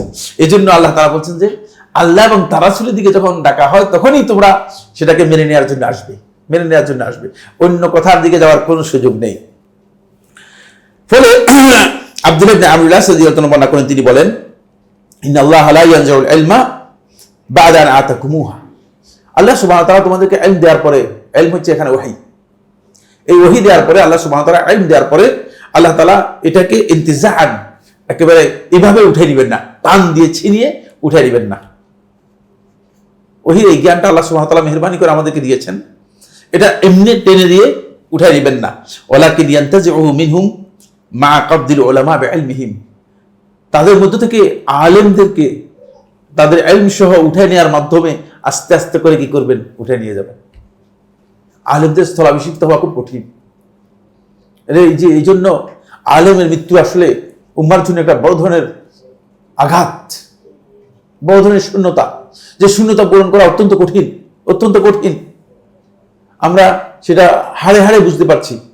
মানে একজন আলেমের চলে যাওয়ার পরে এরপরে এই শূন্যতা পূরণ করার মতো জায়গা আর পাওয়া যাচ্ছে না, কারণ আল্লাহ সুবহানাহু ওয়া তাআলা এদেরকে মাধ্যমে কি করবেন, আস্তে আস্তে ইলমুল ফায়াবকা উনাসুন জুহাল, তারপর বেঁচে থাকবে কিছু সংখ্যক জাহেল মানুষ, ইস্তাফতাউনা, তাদেরকে ফতোয়া জিজ্ঞেস করা হবে, ফায়ুফতুরা, তারা ফতোয়া দিবে বিরাইহিম, আন্দাজে। এখন আপনি দেখবেন কিছু সংখ্যক লোক আছে, তাদেরকে তারা ফতোয়া দিচ্ছে, বললেন আমি দেখি কোনো পড়ালেখা নেই, আন্দাজের উপর, ধারণার উপর ফতোয়া দিয়ে দিচ্ছে, হালাল হারামের ফতোয়া দিয়ে দিচ্ছে। মিজান ভাই মানে সৌদি আরব থেকে টেলিফোন করছে যে একজন আমাদের মানে বলতেছে মদিনা ইউনিভার্সিটি পড়ে, যাই হোক করতে পারে, অসুবিধা নেই, কিন্তু ফতোয়ার জন্য এক জিনিস, ফতোয়া তো আসলে এক বিষয় না, ফতোয়া হচ্ছে জ্ঞানের বিষয়। মানে এমন এক মাসআলা দিয়ে দিয়েছে যে মাসআলা হয়তো হাজী সাহেবদের হজ নষ্ট করে ফেলার মতো অবস্থা, তো এই যে রায় অনুযায়ী, নিজের ধারণা অনুযায়ী ফতোয়া দিয়ে দিচ্ছে বেশিরভাগ লোকেই। সবার ধারণা হচ্ছে এই জায়গায় মনে করে থাকেন, বেশিরভাগ লোক এই কথা মনে করে থাকেন যে বলছে আমি কি কম জানি নাকি। আসলে নিজে যে জানা নেই, জ্ঞান নেই, এই বিষয়ে তাদের কিনে ধারণা নেই, ফলে আন্দাজের উপর ফতোয়া দিচ্ছেন। ফায়ুদিল্লুন, ফলে মানুষদেরকে পথভ্রষ্ট করছে, ফায়ুদিল্লুন, তারা নিজেরা পথভ্রষ্ট হচ্ছে। সহিহ বুখারী হাদিস, বুখারী মুসলিম মধ্যে এসেছে, এই লফজটা বুখারী থেকে নেওয়া হয়েছে। এখান থেকে বোঝা যাচ্ছে যে কোরআন এবং হাদিসের বাইরে যদি কেউ নিজের মন গড়া ফতোয়া দিয়ে থাকে, এটা ভ্রষ্টতার কারণ।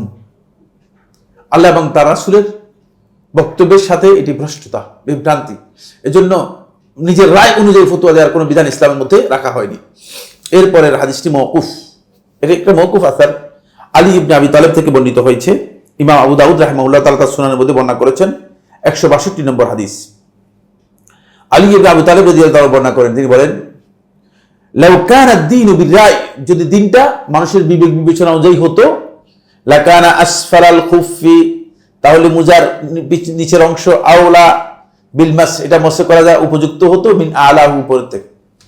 দেখেন এত সুন্দর উদাহরণ দিয়েছে, মানে কিয়ামত পর্যন্ত মানুষের জন্য এটা খুব দরকার।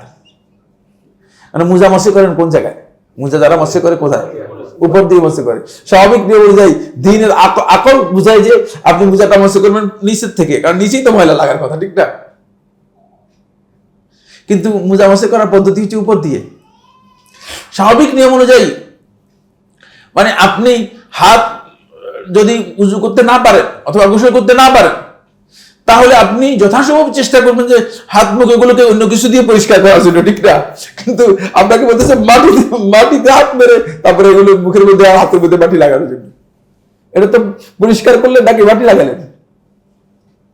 দেখেন আকল এখানে মোটেও কাজ করবে না। আকল দিয়ে এখানে আপনি কোন ডিসিশন দিতে পারবেন না। এটাই ইসলামের বিধান এবং এটা দিয়ে আপনাকে মেনে নিতে হবে, এটাই নস। তাই এই কারণে এই উদাহরণটুকু কিয়ামত পর্যন্ত, আলী ইবনে আবি তালেব রাদিয়াল্লাহু আনহু এই বক্তব্যটুকু কিয়ামত পর্যন্ত যারা রায় দিয়ে, শুধুমাত্র বিবেচনা দিয়ে, শুধুমাত্র আন্দাজ অনুমানের উপর ভিত্তি করে, ধারণার উপর ভিত্তি করে, কিয়াসের উপর ভিত্তি করে ফতোয়া দিয়ে থাকেন, তাদের ব্যাপারে স্পষ্ট বক্তব্য আলী ইবনে আবি তালেব রাদিয়াল্লাহু তাআলা দিয়ে গেলেন যে না, রায় দিয়ে শরিয়ার বিধান প্রযোজ্য হয় না, শরিয়ার বিধান দেওয়া যায় না। অবশ্যই জানতে হবে, ইলমের ভিত্তিতে হতে হবে। আন্দাজের উপর হবে না, কিয়াস করে বললে চলবে না, ধারণা করে বলে চলবে না। আগে যদি নস থাকে তাহলে সেই নসকে কি করতে হবে, অনুসরণ করবেন। নস না পেলে তাহলে আপনি কি করবেন, আপনি অন্যভাবে যাবেন। আসুন এরপরে আরেকটি হাদিস সহিহ বুখারী ও মুসলিমের মধ্যে এসেছে। এই হাদিসটি দুজন মহিলা ঝগড়া লেগে গিয়েছিল, ঝগড়ার হাদিস। আর আবি হুরায়রা রাদিয়াল্লাহু তাআলা আনহু, আবু হুরায়রা থেকে বর্ণিত, তিনি বলেন ক্বালা ইকতাতালাত ইমরাআতান মিন হুযাইল, বনি হুযাইল গোত্রের দুই মহিলা নিজেরা ঝগড়া লাগলো। মহিলাদের কথা বর্ণনার মধ্যে এসেছে, মহিলারা ঝগড়া করলে ঝগড়াটা খারাপের দিকে চলে যায়। আর এই ঘটনাও সেদিকে ইঙ্গিত করেছে, বুঝতে পেরেছেন। ফারামাত ইহদাহুমাল উখরা বিহাজার, এক মহিলা আরেক মহিলাকে একটা পাথর মেরে দিয়েছে। পাথর মারছে, যে পাথর বেকায়দায় পড়ে গিয়েছে, পেটের মধ্যে পড়েছে। আর ওই মহিলার পেটের মধ্যে ছিল গর্ভবতী বাচ্চা। ফাকাতালাত হাওমা ফি বাতনিহা, তাকেও হত্যা করেছে এবং তার পেটে যে বাচ্চা আছে বাচ্চাকে হত্যা করেছে। কয়জনকে হত্যা করলো? দুইজনকে হত্যা করছে। পাথর মেরে দিয়েছে পেটের উপর। তাহলে সে মহিলা মারা গিয়েছে, মহিলার পেটে যে বাচ্চা আছে বাচ্চা মারা গিয়েছে। এখন ফাখতাসামু ইলা রাসূলিল্লাহ সাল্লাল্লাহু আলাইহি ওয়াসাল্লাম, আল্লাহ রাসূল সাল্লাল্লাহু আলাইহি ওয়াসাল্লামের কাছে এসে দুজনেই তারা আল্লাহ রাসূল সাল্লাল্লাহু আলাইহি ওয়াসাল্লামের কাছে এসে কি করলো, বাদী হলো, বিচারে আসলো, বিচারের জন্য আসলো। ফাকাদা রাসূলুল্লাহ সাল্লাল্লাহু আলাইহি ওয়াসাল্লাম, রাসূলুল্লাহ সাল্লাল্লাহু আলাইহি ওয়াসাল্লাম ফয়সালা করে দিলেন, আন্না দিয়াতা জানিনিহা গুররাতুন, রাসূলুল্লাহ সাল্লাল্লাহু আলাইহি ওয়াসাল্লাম বললেন তার যেই বাচ্চা, এই বাচ্চার দিয়াত হচ্ছে একটা গোলাম আজাদ করার পরিমাণ। সেটা গোলাম, নর হোক নারী হোক, একটা গোলাম আজাদ করার পরিমাণ, এতটুকু পরিমাণ তাকে দিয়াত দিতে হবে। রাসূলুল্লাহ সাল্লাল্লাহু আলাইহি ওয়াসাল্লাম ফয়সালা করলেন। বাচ্চা কোথায়? বাচ্চা তো হয়ই নেই, ঠিক না? বাচ্চা তো দুনিয়াতেও আসে নেই। ওয়াকাদা বিদিয়াতিল মারআতি আলা আকিলাতিহা, আর মহিলার দিয়াত মানে মহিলার যে রক্তপণ, এই রক্তপণটা ফয়সালা করলেন আলা আকিলাতিহা, ওই হত্যাকারী যে মহিলা আছে ওই মহিলার যারা আকেলা আছে তাদের উপর। আকেলা হচ্ছে যারা তার নিকটবর্তী আত্মীয় রয়েছে, তারা নিকটবর্তী আত্মীয় কাকে? বাপ, ভাই, চাচা, চাচতো ভাই, এরা আদায় করতে হবে। আপনার কাছে কি মনে হয়? এগুলো অনেক অনেক গুরুত্বপূর্ণ বিষয়। যখন এই ধরনের হত্যাকাণ্ড হবে তখন দিয়াত আদায় করবে আকেলা যা আছে তারা। কারণ এই যে হত্যা করলো তাকে যে আপনারা হত্যা করা যে অপরাধ, এই জ্ঞান দিতে পারেন না, এই জন্য শাস্তিটা পরিশোধ করতে হবে কি? আপনাদের পরিশোধ করতে হবে আপনাদের। তাদের উপর রাসূল সাল্লাল্লাহু আলাইহি ওয়াসাল্লাম কি করলেন? এটা দিয়ে দিলেন, ওয়াওয়ারাসাহা ওয়ালাদাহা ওয়া মান মাআহুম, তার সাথে যারা ওয়ারিশ আছে, মানে যে মহিলা যে মহিলাকে হত্যা করেছে তার দিয়াতের ওয়ারিশ বানিয়ে দিল ওই মাকতুল যেই আছে, মানে যে মহিলাটা মারা গিয়েছে সেই মহিলার ওয়ারিশদেরকে রাসূল সাল্লাল্লাহু আলাইহি ওয়াসাল্লাম ওয়ারিশ বানিয়ে দিলেন, ওয়ালাদাহা, এবং তার সন্তানরাও কি করলেন? ওয়ারিশ বানিয়ে দিলেন। ফাকাল হামাল ইবনে নাবিগাত আল হুযালি, হুযাইল গোত্রের একজন পণ্ডিত ছিল, একটু মানে লোকদের মধ্যে কিছু লোক থাকে একটু বেশি বেশি কথা বলে, বুদ্ধিমান ঠেকায়, এই ধরনের একজন বুদ্ধিমান ব্যক্তি ছিল হামাল ইবনে নাবিগা, তার নাম হচ্ছে হামাল ইবনে নাবিগা আল হুযালি রাদিয়াল্লাহু তাআলা আনহু, তিনিও সাহাবী ছিলেন। তিনি বলে, ইয়া রাসূলুল্লাহ, হে আল্লাহ রাসূল সাল্লাল্লাহু আলাইহি ওয়াসাল্লাম, কারণ বিবেক দিয়ে তো এই ফয়সালা মানে ভালো লাগতেছে না, কেমন? কাইফা উগরামু, কিভাবে আমাকে জরিমানা করা হবে? মাল্লা শারিব ওয়ালা আকাল, যে খায়ও নাই পানও করে নেই, ওয়ালা নাতাক ওয়ালা ইস্তাহাল, কথা বলে নাই আওয়াজও করে নেই। বাপসাপটা মঞ্জুরি রাসূল সাল্লাল্লাহু আলাইহি ওয়াসাল্লামের সামনে কবিতা পেশ করতেছে, একটু মানে করতেছে, কি ভান করতেছে, বনিতা দেখাচ্ছে যে কাইফা উগরাম, কিভাবে আমাদের জরিমানা হবে? এই বাচ্চার তো কোনো অস্তিত্বই নেই, খায়ও নেই পানও করে নেই, কথাও বলে নাই, আওয়াজও করে নেই, কিচ্ছু না। তো এটার জন্য আমাদেরকে জরিমানা দিতে হবে। ফামিসলু যালিকা ইউতাল, এরকম কিছু তো মানে কোনো সময় এগুলোর জরিমানা হওয়ার কথা না, জরিমানা হওয়ার বিষয় না। এটাকে ইহুদার, এগুলো এমনি আপনি ক্ষমা করে দিতে পারেন। বাচ্চার এটা আপনি ক্ষমা করে দেবেন। রাসূলুল্লাহ সাল্লাল্লাহু আলাইহি ওয়াসাল্লাম তার বক্তব্য শুনলে রাসূলুল্লাহ সাল্লাল্লাহু তার দিকে তাকালেন। ফাকাল রাসূলুল্লাহ সাল্লাল্লাহু আলাইহি ওয়াসাল্লাম, আল্লাহ রাসূল সাল্লাল্লাহু আলাইহি তার দিকে তাকালেন, তাকে বললেন, ইন্নামা হাযা মিন ইখওয়ানিল কুহান। মানে মনে হচ্ছে যে না, বাপসাপটা এমন যে গণক গণক বাপ মনে হয়েছে না, কথাটা বলছে যে কথাটা মানে মধ্যে এমন একটা মানে ছন্দ মিলে বলছে যে মানে মনে হয় যেন মানে নিজেকে ভাব দেখাচ্ছে যে মানে অনেক কিছু বুঝতেছে। বাপটাপটা হচ্ছে এমন মনে হয় যেন মিন ইখওয়ানিল কুহান মিন আজলি সাজাইল্লাজি সাজা, যেই ছন্দ মিলাই কথা বলছে। রাসূলুল্লাহ সাল্লাল্লাহু আলাইহি ওয়াসাল্লাম এই ছন্দ যখন দেখলো, ছন্দ শুনে রাসূলুল্লাহ সাল্লাল্লাহু আলাইহি ওয়াসাল্লাম বললেন যে এই লোকটা কি আসলে কি মানে মিন ইখওয়ানিল কুহান, সে কি গণকদের মধ্যে একজন, জ্যোতিষীদের মধ্যে একজন নাকি, এইভাবে বলতেছে। যে রাসূলুল্লাহ সাল্লাল্লাহু আলাইহি ওয়াসাল্লাম তার এই বক্তব্যকে আল্লাহ নবী সাল্লাল্লাহু আলাইহি ওয়াসাল্লাম অপছন্দ করলেন। ফলে আল্লাহ নবী সাল্লাল্লাহু আলাইহি ওয়াসাল্লামের এই বক্তব্য মানে সে নিজের বক্তব্যকে উঠাই নিলেন। দেখলেন যে না, রাসূলুল্লাহ সাল্লাল্লাহু আলাইহি ওয়াসাল্লাম ফয়সালা করার পরে আর ফয়সালার কোনো সুযোগ নেই। এই জন্য নুসুস যখন পাওয়া যাবে তখন সেটাকে আমার বিবেক অনুযায়ী, আমার বিবেচনা অনুযায়ী, আমার ধারণা অনুযায়ী সঠিক কিনা এটা কোনোভাবেই মূল্যায়ন করার সুযোগ আমাদের নেই, মূল্যায়ন করার আমাদের সুযোগ নেই। যদি বুঝে আসে ভালো, যদি বুঝে না আসে তাহলে অবশ্যই আমাকে নুসুসটাকে মেনে নিতে হবে, নুসুসকে কি করতে হবে, মেনে নিতে হবে। এই দিক থেকে ওলামায়ে কেরাম এই বিষয়কে বিশ্লেষণ করেছেন খুবই সুন্দরভাবে। শেখুল ইসলাম ইবনুল কাইয়্যিম রাহিমাহুল্লাহ তাআলা আস-সাওয়াইকুল মুরসালায়ের ৩য় খণ্ডের 1051 নম্বর পৃষ্ঠায় এই বিষয়ে সুন্দর বক্তব্য দিয়েছেন।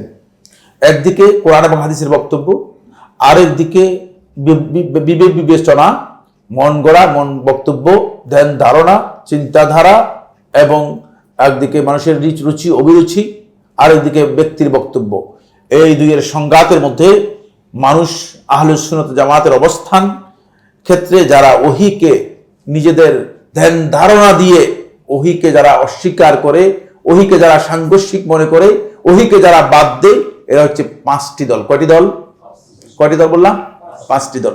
তাহলে আসি একদল একদল করে আসি। প্রথম দল, তাহলে 5 দল লোক যারা সালাফদের মানহাজ থেকে বিচ্যুত। সালাফদের মানহাজ হচ্ছে তারা কি করেন না, কোনোভাবেই কোরআন এবং হাদিসের বক্তব্যকে কন্ট্রাডিক্ট মনে করেন না, সাংঘর্ষিক মনে করেন না। কোরআন এবং হাদিসের বক্তব্যই তাদের আগে, আকল বিবেচনা এগুলো দিয়ে তারা এটাকে মূল্যায়ন করেন না, সাংঘর্ষিকও মনে করেন না। কিন্তু 5 দল লোক যারা সালাফদের মানহাজ থেকে বিচ্যুত, এই 5 দল লোকের পরিচয়। প্রথম তাইফাতুন, প্রথম দল হচ্ছে আরাদাতহু বিউকুলিহিম ফিল খাবারিয়াত, যারা নিজেদের আকল দিয়ে খবরের বিষয়গুলোকে, যেগুলো রাসূল সাল্লাল্লাহু আলাইহি ওয়াসাল্লাম খবর দিয়েছেন, এগুলোকে অস্বীকার করেছে, নিজেদের আকল দিয়ে অস্বীকার করেছে। রাসূলুল্লাহ সাল্লাল্লাহু আলাইহি ওয়াসাল্লাম কবরের মধ্যে আযাব হবে বলেছেন, বলেছেন কি বলেন নাই? এখন তারা আকল দিয়ে বলছে, ভাই চোখের সামনে লোকটাকে দাফন করে আসলো, আমরা দেখলাম, এরপর 3 দিন 4 দিন পরে গেলাম দেখলাম, এরপর 6 দিন পরে গেলাম দেখলাম, এরপরে 1 মাস পরে গেলাম, 1 বছর পরেও গেলাম, তারপরে 2-3 বছর পরে দেখি যে খুলে দেখি যে একেবারে মাটি চাটি হয়ে মিশে গেছে। আযাবটা হলো কখন? কখন আযাবটা হলো? তাদের যুক্তি দেখছেন? তারা বলতেছে কখন আযাবটা হলো? চোখের সামনে দেখলাম যে, সেখানে বসে থাকেও দেখছি যে কই আযাব তো হইতে দেখি না। তা আপনি বলতেছেন আযাব হবে, কখন আযাব? রাসূলুল্লাহ সাল্লাল্লাহু আলাইহি ওয়াসাল্লাম যা খবর দিয়েছেন খবরিয়াতের ব্যাপারে, আল্লাহ রাসূল সাল্লাল্লাহু আলাইহি ওয়াসাল্লামের বক্তব্যগুলোকে তারা আকল দিয়ে অস্বীকার করেছে, এগুলোকে বলেছে এগুলো না আকলের সাথে সাংঘর্ষিক, সুতরাং এখানে আকলকে অগ্রাধিকার দেব। বাংলাদেশে এখন এটার খুব প্রভাব।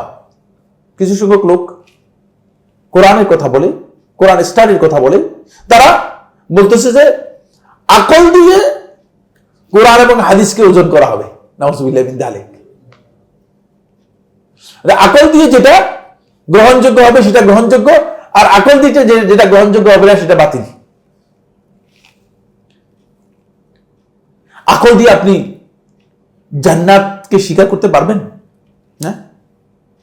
কারণ হাদিসের মধ্যে এসেছে যে সর্বশেষ, খুব ভালো করে খেয়াল করেন, সর্বশেষ যে ব্যক্তি জাহান্নাম থেকে এসে জান্নাতে প্রবেশ করবে তাকে এই যে পৃথিবী দেখা যাচ্ছে, এই পৃথিবী এর 10 গুণ পরিমাণ, এই 10 গুণ সমান হচ্ছে মঙ্গল গ্রহ, মানে মঙ্গল গ্রহের পরিমাণ, এই 10 গুণের সমান কি? মঙ্গল গ্রহ।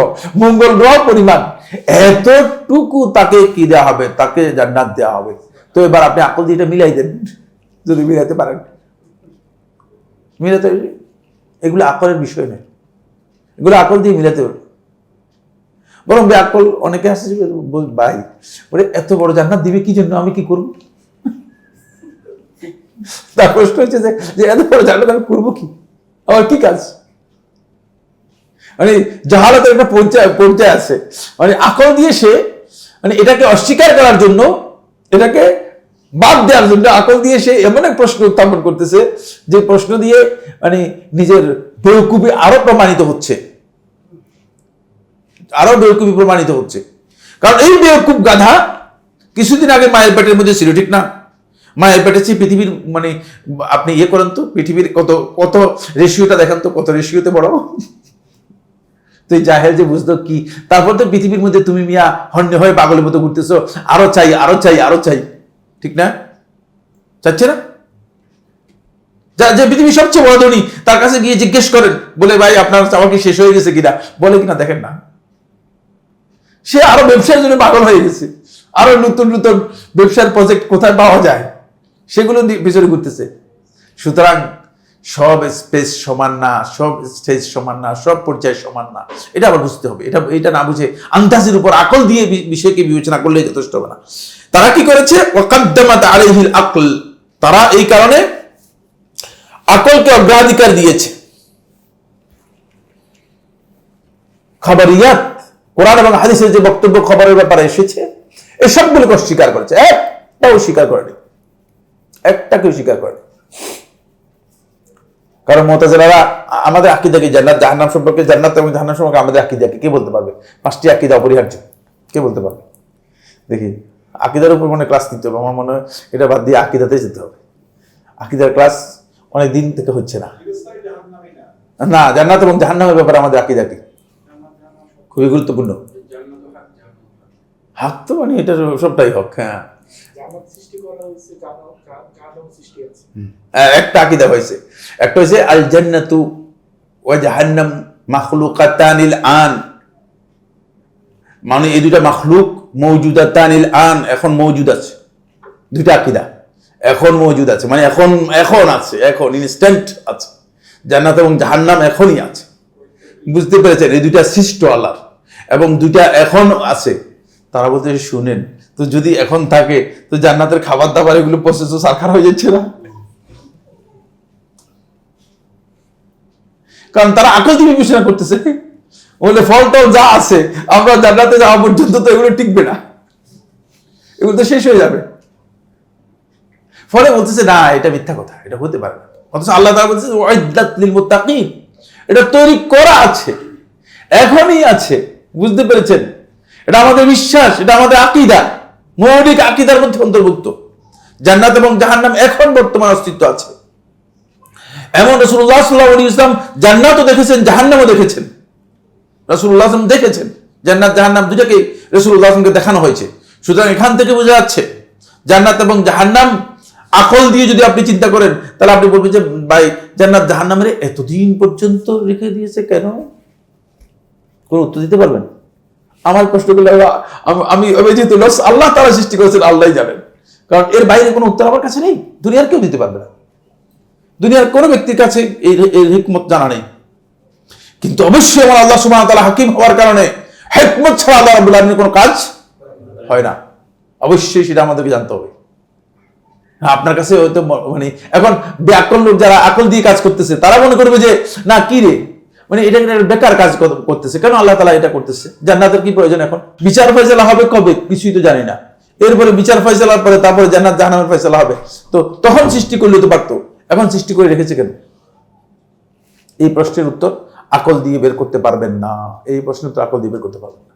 তারা আকলকে অগ্রাধিকার দিয়েছে খাবরিয়াতের ব্যাপারে। ফাকালু লিআসহাবিল ওয়াহি, ফলে যারা ওহীর অনুসারী রয়েছে, মানে কোরআন এবং হাদিসের টেক্সট বক্তব্যকে অনুসরণ করে, তাদেরকে বলছে লানাল আকল ওয়া লাকুমুন নাকল, তোমাদের জন্য হচ্ছে নকল, তোমরা খবর নিয়ে থাকো, হাদিস নিয়ে থাকো, তোমরা কোরআন আর হাদিস নিয়ে থাকো।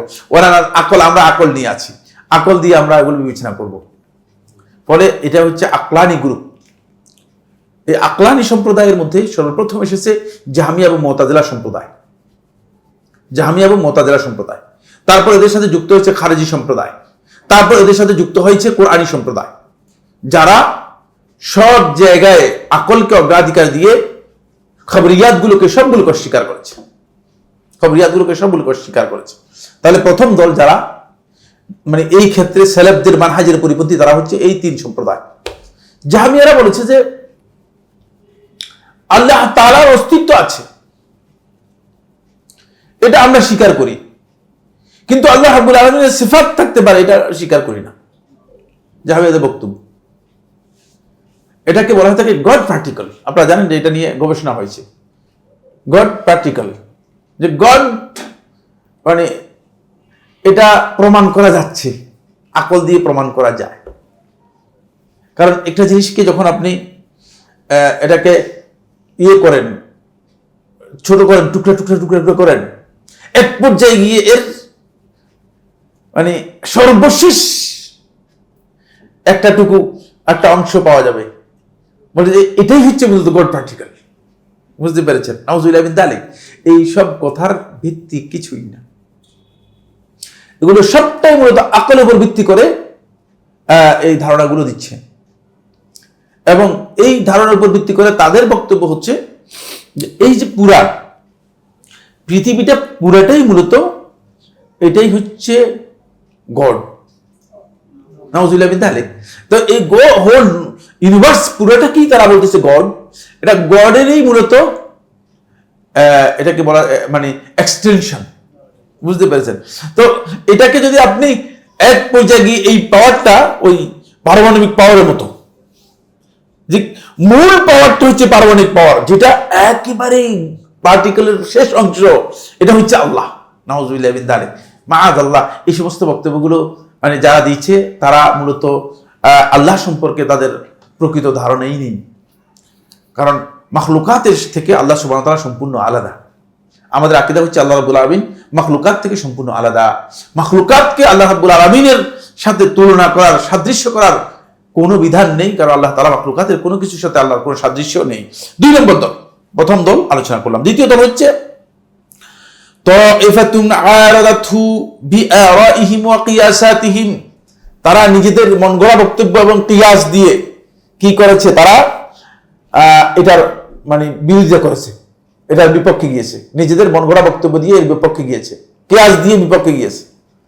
কিয়াসের উপর নির্ভর করে বলতেছে যে নিজেদের মন গড়া বক্তব্য দিয়ে এটার বিপক্ষে গিয়েছে।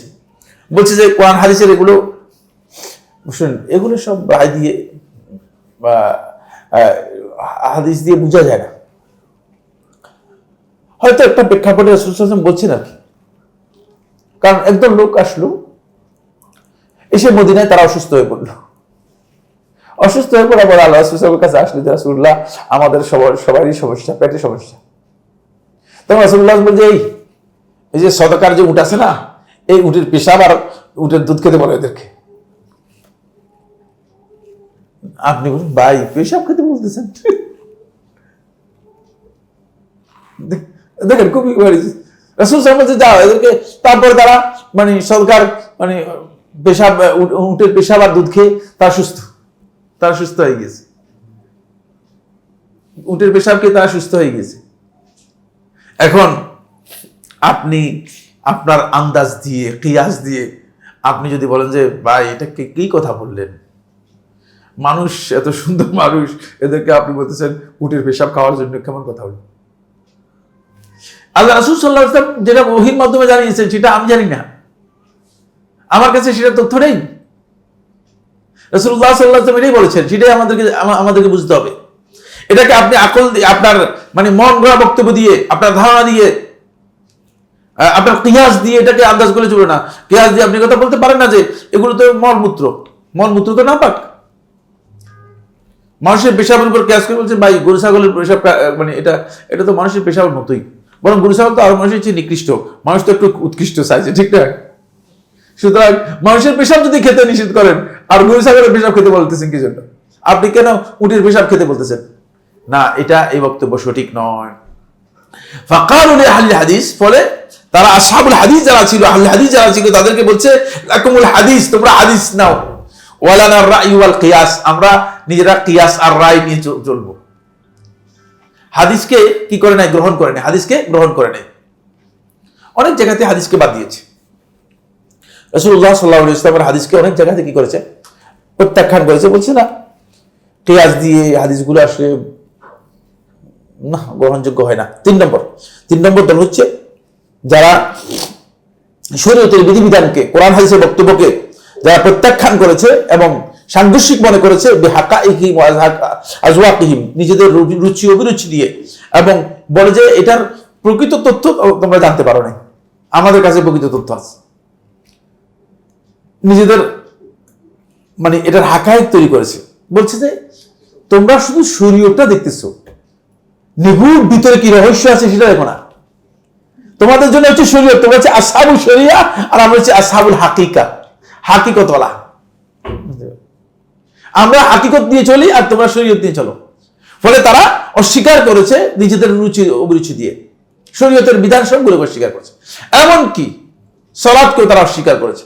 বলছে সালাত তো তোমাকে আসলে কিছু মানে কয়েকদিনের জন্য একটা প্রশিক্ষণ দেওয়া হচ্ছে, যখন তুমি এই প্রশিক্ষণ কমপ্লিট করবা তখন তোমার সালাত আর দরকার হবে না। কারণ স্বাভাবিক নিয়ম অনুযায়ী প্রশিক্ষণ কেউ দেয় তো প্রশিক্ষণ তো তার একটা লিমিট থাকে, একটা সময় থাকে, ফর দ্য টাইম বিং, অল্প কিছু সময়ের জন্য। যখন এই সময়ের মধ্যে প্রশিক্ষণ শেষ হয়ে যাবে তখন শেষ, কাজ শেষ। প্রশিক্ষণ দিয়ে তোমাকে আল্লাহ তাআলার সাথে মিলিয়ে দিতে পারলেই হলো। তো আল্লাহর সাথে যখন মিলে যাবে, হাকিকতে যখন পৌঁছে যাবে, তখন আর এই সমস্ত শরীয়তের কোনো দরকার নেই, এই শরীয়ত বাতিল। ফলে এই দল লোক সুফিবাদী, এই সুফিরা, বাতিলি সম্প্রদায়, ইসমাইলি সম্প্রদায়, জাফরিয়া সম্প্রদায় এবং সুফিরা, ওরা তো সুফিয়া সবাই কি করেছে? সবাই এই কোরআন এবং হাদিসের বক্তব্যকে নিজেদের জীবন থেকে বাদ দিয়ে দিয়েছে। এগুলোকে বলেছে এগুলো ইসলাম, আমাদের মূল অভিরুচির সাথে, রুচি অভিরুচির সাথে এগুলোর মিল নেই, এগুলো ঠিক না, এগুলো ঠিক না। এই ভারতবর্ষের সবচেয়ে শ্রেষ্ঠ, সবার কাছে গ্রহণযোগ্য একজন আলেম, আপনারা জানেন নাম কি বলতে পারবেন? না, আসলে থামাবি না, আসলে সবার কাছে গ্রহণযোগ্য। হ্যাঁ হ্যাঁ হ্যাঁ, না না না, পুরাতন্ত্রের বলতে তকি উসমানী না, না না, শাহ ওয়ালিউল্লাহ দেহলভী রহমতুল্লাহ আলাই। শাহ ওয়ালিউল্লাহ দেহলভী রহমতুল্লাহ আলাই, তিনি, তাকে আহলে হাদিস যারা আছেন, আমাদের এই দেশে যারা আহলে হাদিস আছেন, তারাও তাকে নিজেদের ভাগে টানার জন্য চেষ্টা করেন, আহলে হাদিস বানানোর জন্য। বা যেহেতু আহলে হাদিসদের মিয়া নজির আহমদ রাহিমাহুল্লাহ তাআলা, তিনি অনেক বড় মুহাদ্দিস ছিলেন। তিনি শাহ ইসহাকের ছাত্র ছিলেন, শাহ ওয়ালিউল্লাহ ছাত্র ইসহাক, শাহ ইসহাক রহমতুল্লাহ আলাই, তার ছাত্র ছিলেন মিয়া নজির আহমদ রাহিমাহুল্লাহ তাআলা, যিনি মানে অনেক বড় মুহাদ্দিসদের মধ্যে একজন ছিলেন, অনেক বড় মুহাদ্দিসদের মধ্যে একজন ছিলেন। তারপরে মানে দেওবন্দি ঘরানা আলেম যারা আছে তারাও তাকে টানে, এদিকে টানে, বুঝতে পেরেছেন কিনা?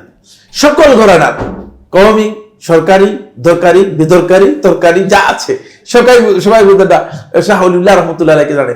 তিনি আসলে তিনি অনেক বড় জ্ঞানী ছিলেন, কোনো সন্দেহ নেই। তার লিখনীগুলো আমি সবগুলো কম বেশি যতটুকু আমার সম্ভব হয়েছে পড়েছি। তিনি খুবই জ্ঞানী ছিলেন, মানে জ্ঞানের দিক থেকে সর্বোচ্চ ছিলেন।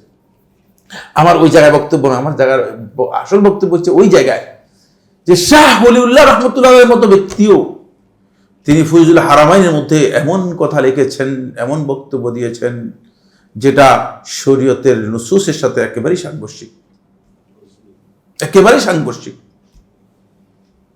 চিন্তা করেন, মানে ওই যে মানে হাকিকতের এই যে সুফিবাদ তাদের মধ্যে যতটুকু ঢুকেছে। শাহ রহমতুল্লাহ আলাই তিনি একটা হাদিসের কিতাব লিখেছেন আর বলেছেন যে এই হাদিসগুলো সরাসরি আল্লাহ রাসূলের কাছ থেকে আমি নিজে জিজ্ঞাসা করে সহি করে নিয়েছি। নাউযুবিল্লাহ মিন যালিক। আপনারা নাউজুবিল্লাহ বলতেছেন, অন্যরা আমার শুনলে মারবিও, বলতে কি বলতেছেন সাইফুল্লাহ ভাই, কারণ আমি এগুলো পড়েছি, অন্যরা তো পড়েনি। এগুলো আমি পড়েছি, সব বই পড়েছি। শাহ রহমতুল্লাহ আলাইহি এখানকার সবচেয়ে বেশি এই ভারতবর্ষে হাদিসের খেদমত করেছেন। তারা এই যে দল, এই দলের মূল কথা হচ্ছে যারা সুফিবাদের সাথে সম্পৃক্ত হওয়ার কারণে, মানে সুফিজম তাদের উপর বা সুফি চিন্তাধারা তাদের উপর এমন ভাবে প্রভাব বিস্তার করেছে যে তারা শরীয়তটাকে মনে করেছে যে এটা হালকা বিষয়, আর তরিকতটা হচ্ছে তাদের কাছে গুরুত্বপূর্ণ। এরা হচ্ছে সুফিবাদের বিশ্বাসের যারা আছে, তারা ফলে শরীয়তটাকে তারা খুব ছোট করে দেখেছে। কোরআন হাদিসের বক্তব্য তাদের কাছে তরিকতের দিক থেকে, মানে তরিকতের বক্তব্য অনেক বেশি। আপনি যখন শারাউইর লেখা তাবাকাতুস সুফিয়া একটা কিতাব রয়েছে, 5 খণ্ডে, সর্বশেষ 5 খণ্ডে করা হয়েছে। এই কিতাব যদি আপনি পড়েন আপনি আশ্চর্য হয়ে যাবেন। বলছে যে আমার শেখ রহমতুল্লাহ আলাই, তিনি আল্লাহর রহমত যে তিনি প্রতিদিন এত কেজি মদ খেতেন আর এতজনের সাথে জেরা করতেন। যদি কেউ পড়েন তিনি বলবেন ইন্না লিল্লাহি ওয়া ইন্না ইলাইহি রাজিউন। আর ওই শেখ না, তিনি হচ্ছেন শেখ সুফিয়া। নাউজুবিল্লাহি মিন যালিক। মানে তাবাকাতুস সুফিয়াতে আপনি পড়েন, মানে এর যদি একজন বা দুইজনের জীবনী পড়েন, তারপরে আপনি বলবেন যে সুফিরা যে ইসলামকে কত বিকৃত করে দিয়েছে। কারণ শরীয়তটা তাদের কাছে কি হয়ে গেছে, সম্পূর্ণ বাতিল হয়ে গিয়েছে।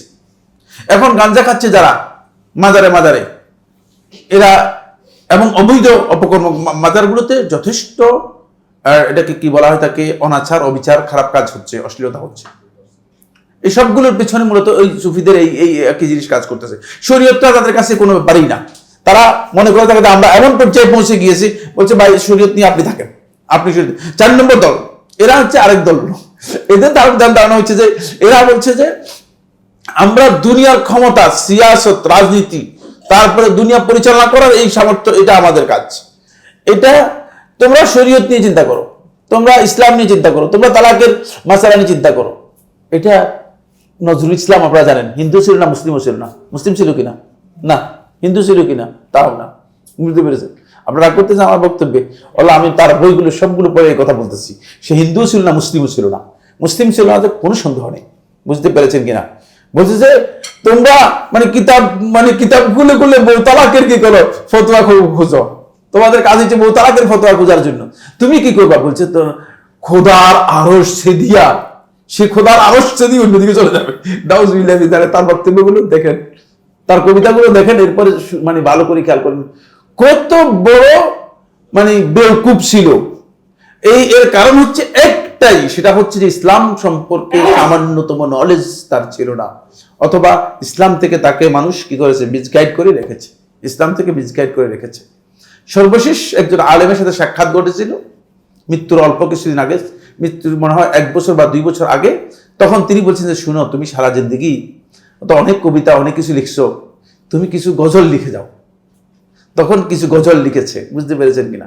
সেই গজলগুলো এখন বর্তমানে চলে, এগুলো চলতেছে, বুঝতে পেরেছেন? সেগুলোর মধ্যে কিছু কথা আছে, কিছু বাতিলও আছে, কিছু হক আছে, মিশ্রিত কথা আছে। যাই হোক, যেহেতু হক বাতিল বুঝতো না, হক বাতিল বুঝার সেই বিষয় তার ছিল না। এখন একদল লোক এসে যারা মনে করে থাকে যে এই দুনিয়ার এই সমস্ত চাকচিক্য, এই যে কর্তৃত্ব, ক্ষমতা, এগুলো হচ্ছে আমাদের কাজ, এগুলো দিয়ে শরীয়ত নিয়ে তো তালাকের মাসালা, এই মাসালা, সেই মাসালা, আপনারা এগুলো আর কতদিন আপনি উজুর মাসালা শিখাবে মানুষদেরকে? আর কতদিন গোসলের মাসালা শিখাবে? আর রাষ্ট্র পরিচালনার কথা বলবেন না? রাষ্ট্রের কি কি জিনিস, রাষ্ট্রের অর্থনীতি কিভাবে চলবে সেটা বলবেন না? সবটাই প্রয়োজন, কোনটাই বাদ দেওয়ার প্রয়োজন নেই। আপনি কোনটাকে বাদ দিয়ে কোনটা গ্রহণ করবেন? যে ব্যক্তি জীবনে ইসলাম জানতে পারেনি, সে ব্যক্তি কিভাবে রাষ্ট্রে ইসলাম পালন করবে? সে আদৌ ইসলাম পালন করতে পারবে কিনা? সে তো ইসলাম জানেই নি আসলে। যে নিজেকে পরিবর্তন করতে পারে না, নিজের আখলাক তৈরি করতে পারে না, সে ব্যক্তি অন্যের আখলাক কিভাবে তৈরি করতে পারে? ফলে আপনি যারা আজকে এই সমস্ত কথা বলতেছে, শরীয়ত বাদ দেন, ইসলাম এরকম কথা বাদ দেন, তাওহীদ বাদ দেন, আকীদা বাদ দেন, আগে আপনি রাষ্ট্র কিভাবে পরিচালনা করতে হবে, রাষ্ট্র কিভাবে দখল করতে হবে সেটা চিন্তা করেন। এটা একটা শরীয়তের সাথে এক সাংঘর্ষিক, ইসলামী চিন্তাধারার সাথে সাংঘর্ষিক। পঞ্চম যে দল সেটা হচ্ছে বাতিলি সম্প্রদায়। বাতিলিরা তাউইলুল বাতিল, কোরআন হাদিসের সমস্ত বাতিল ব্যাখ্যা করে দিয়েছে, ফলে তারা দিনটাকে একেবারে চেঞ্জ করে দিয়েছে। এবং বাতিলিদের বক্তব্য হচ্ছে, আপনারা জাহের নিয়ে আসেন, থাকেন, আমাদের সাথে কথা বলেন না। আমরা যে সালাত আদায় করে থাকি এটা এই সালাত না। আমাদের বন্ধু বললো যে একজনের সালাত আদায় করছে, সালাতের ডিজাইন অন্যরকম, মানে সালাতের মধ্যে সাইজটা স্ট্রিক নেই। তো বলতে ভাই নামাজের পরে বললো যে ভাই আপনি কি করলেন, এটা কি সালাত আদায় করলেন? আপনি কি জানেন আমি কি সালাত আদায় করবেন? না, তা তো জানি না। আমি তো আপনার এই সমস্ত জাহিরি সালাত আদায় করি, আমি তো বাতিনি সালাত আদায় করি। বাতিনি সালাত আদায় করে এগুলো আছে এই দেশে, বুঝতে পেরেছেন? এরা কোরআন হাদিসের বক্তব্যকে তারা তাদের বাতিনি যে তাউইল রয়েছে, অপব্যাখ্যা আছে, সে অপব্যাখ্যা দিয়ে তারা কি করতেছে সেটাকে অগ্রাধিকার। আমরা আসাবুল বাতিল, আমরা বাতিল নিয়ে আছি, আপনি জাহির নিয়ে থাকেন, আপনার সাথে আমাদের কোনো সংঘর্ষ নেই। এরাই পথভ্রষ্ট। এই যে 5টি ফিরকার কথা আমরা আলোচনা করলাম, এরা বাতিল। 1 নম্বর দলিল কিসের ভিত্তিতে, কে বলতে পারবে কি কারণে বাতিল? কোরআন এবং হাদিসের বক্তব্য সবটাই এক, আর এদের এই 5টা ফিরকার বক্তব্য সম্পূর্ণ আলাদা। দেখছেন বিভিন্নতা রয়েছে। যদি দিন হতো, যদি ইসলামের বিষয় হতো, তাহলে এর মধ্যে বিভিন্নতার কোনো প্রশ্নই আসতো না। আর কোরআন হাদিসের বক্তব্য হচ্ছে একটাই। এই জন্য তাদের প্রবৃত্তিকে আল্লাহ তাআলা কোরআনের মধ্যে যখন উল্লেখ করেছেন তখন বলেছেন ওয়ালা তাত্তাবি আহওয়াআহুম, আপনি তাদের এই প্রবৃত্তির মন গড়া এই কথাগুলো কিচ্ছু শুনবেন না, এগুলো অনুসরণ করার কোনো সুযোগ নেই। এই বাতিল হওয়ার জন্য প্রথম দলিল দেখবেন, বাতিল কোন অবস্থাতে এক ধরনের বক্তব্য দিবে না। বাতিলের বক্তব্যের মধ্যে এক ধরনের বক্তব্য আপনি পাবেন না, বাতিল বক্তব্যের মধ্যে এক ধরনের কথা আপনি পাবেন। এটা প্রথম, এরা বাতিল হওয়ার জন্য। দ্বিতীয় নম্বর দলিল যেটা, সেটা হচ্ছে এই বাতিল কখনো ওহির উপর নির্ভর করে বক্তব্য দেয় না। সবসময় দেখবেন যে বাতিলের বক্তব্য হয়ে থাকে ওই হামাল ইবনে নাবিগা জুবিয়ানির বক্তব্যের মতো। এই জন্য রাসূলুল্লাহ সাল্লাল্লাহু আলাইহি ওয়াসাল্লাম কিয়ামত পর্যন্ত উম্মতের জন্য উদাহরণ রাসূলুল্লাহ সাল্লাল্লাহু আলাইহি ওয়াসাল্লাম রেখে গেছেন এবং সাহাবায়ে কেরাম বর্ণনা করেছেন। বুঝতে পেরেছেন না? কারণ বাতিলের বক্তব্য সবসময় হয় চটকদার, মানে সেটা আকর্ষণ তৈরি করে। ফলে সেই জায়গায় গিয়ে যখন বাতিলের বক্তব্য দেখবেন, আপনার কাছে মনে কথা তো যুক্তিসঙ্গতই, তো আপনার কাছে মনে হবে না আসলে তো এর কথার মধ্যে যুক্তি আছে।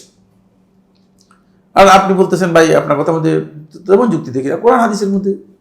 কারণ আপনার কাছে যুক্তি এই জন্য মনে হবে না যেহেতু কোরআন হাদিসের বিষয়গুলো আপনার বিবেকের যুক্তি দিয়ে আসে নাই, সেগুলো আল্লাহ রাব্বুল আলামিনের হিকমত থেকে এসেছে। বুঝতে পেরেছেন কিনা? দুইয়ের মধ্যে পার্থক্য রয়েছে। এই জন্য আপনি দেখবেন যে বাতিলের বক্তব্যের মধ্যে মানুষের প্রবৃত্তির যেই দিকগুলো আছে সেগুলো আপনি মনোরঞ্জন পাবেন, আপনি যুক্তির সেখানে খোরাক পাবেন। কিন্তু কোরআন হাদিসের বক্তব্যের মধ্যে আপনি ওহির বক্তব্য পাবেন, সেখানে হতে পারে যে সেটা আপনার মন গড়া বক্তব্যের ধারে কাছে নাও থাকতে পারে, আপনার মন গড়া বক্তব্যের কাছেও হতে পারে।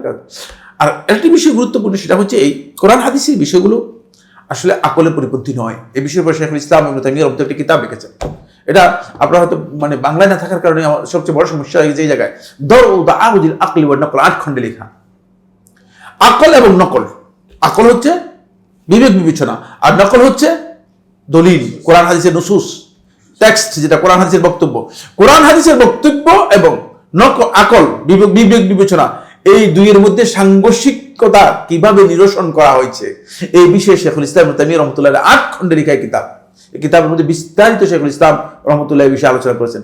কিন্তু দুর্ভাগ্যের বিষয় হচ্ছে যে আমরা তো ওই কিতাবগুলো থেকে দূরে থাকার কারণে আমরা এগুলোকে আমাদের আয়ত্তের মধ্যে আনতেছি না। কোনো অবস্থাতেই যদি আকল কালো সেলিম হয়, আকল কালো সুস্থ হয়, কারণ পাগলের আকল দিয়ে তো দিক বিবেচনা করা যায় না। আকলটা কি হতে হবে? সুস্থ হতে হবে। যদি কোনো ব্যক্তির আকল শুদ্ধ হয়ে থাকে তাহলে কিয়ামত পর্যন্ত কোরআন হাদিসের বক্তব্য আকলের বিপরীত হবে না। এটা জেনে নেবেন, এটা হচ্ছে মূলনীতি। হয়তো আমি বুঝতে পারি নাই, কিন্তু আরেকজন বুঝতে পেরেছে। সব কথা আমার বুঝতে হবে এটা বাধ্যতামূলক নয়, কারণ সবার মাথার মধ্যে জ্ঞানও সমান নয়, মেধাও সমান নয়, বুদ্ধিও সমান নয়। এগুলো আল্লাহ তাআলা বিভিন্ন রকম দিয়েছেন। সুতরাং যে বিষয় আমি বুঝতে পারি নাই, সেটা আমি বুঝতে না পারার কারণে এটা বলতে পারি না যে এই বিষয় গ্রহণযোগ্যই না, এ কথা বলার অবকাশ নেই। হাযা সুবহানাকা আল্লাহুম্মা ওয়া বিহামদিকা আশহাদু আল্লা ইলাহা ইল্লা আনতা আস্তাগফিরুকা ওয়া আতুবু ইলাইক। আসসালামু আলাইকুম ওয়া রাহমাতুল্লাহি ওয়া বারাকাতুহু।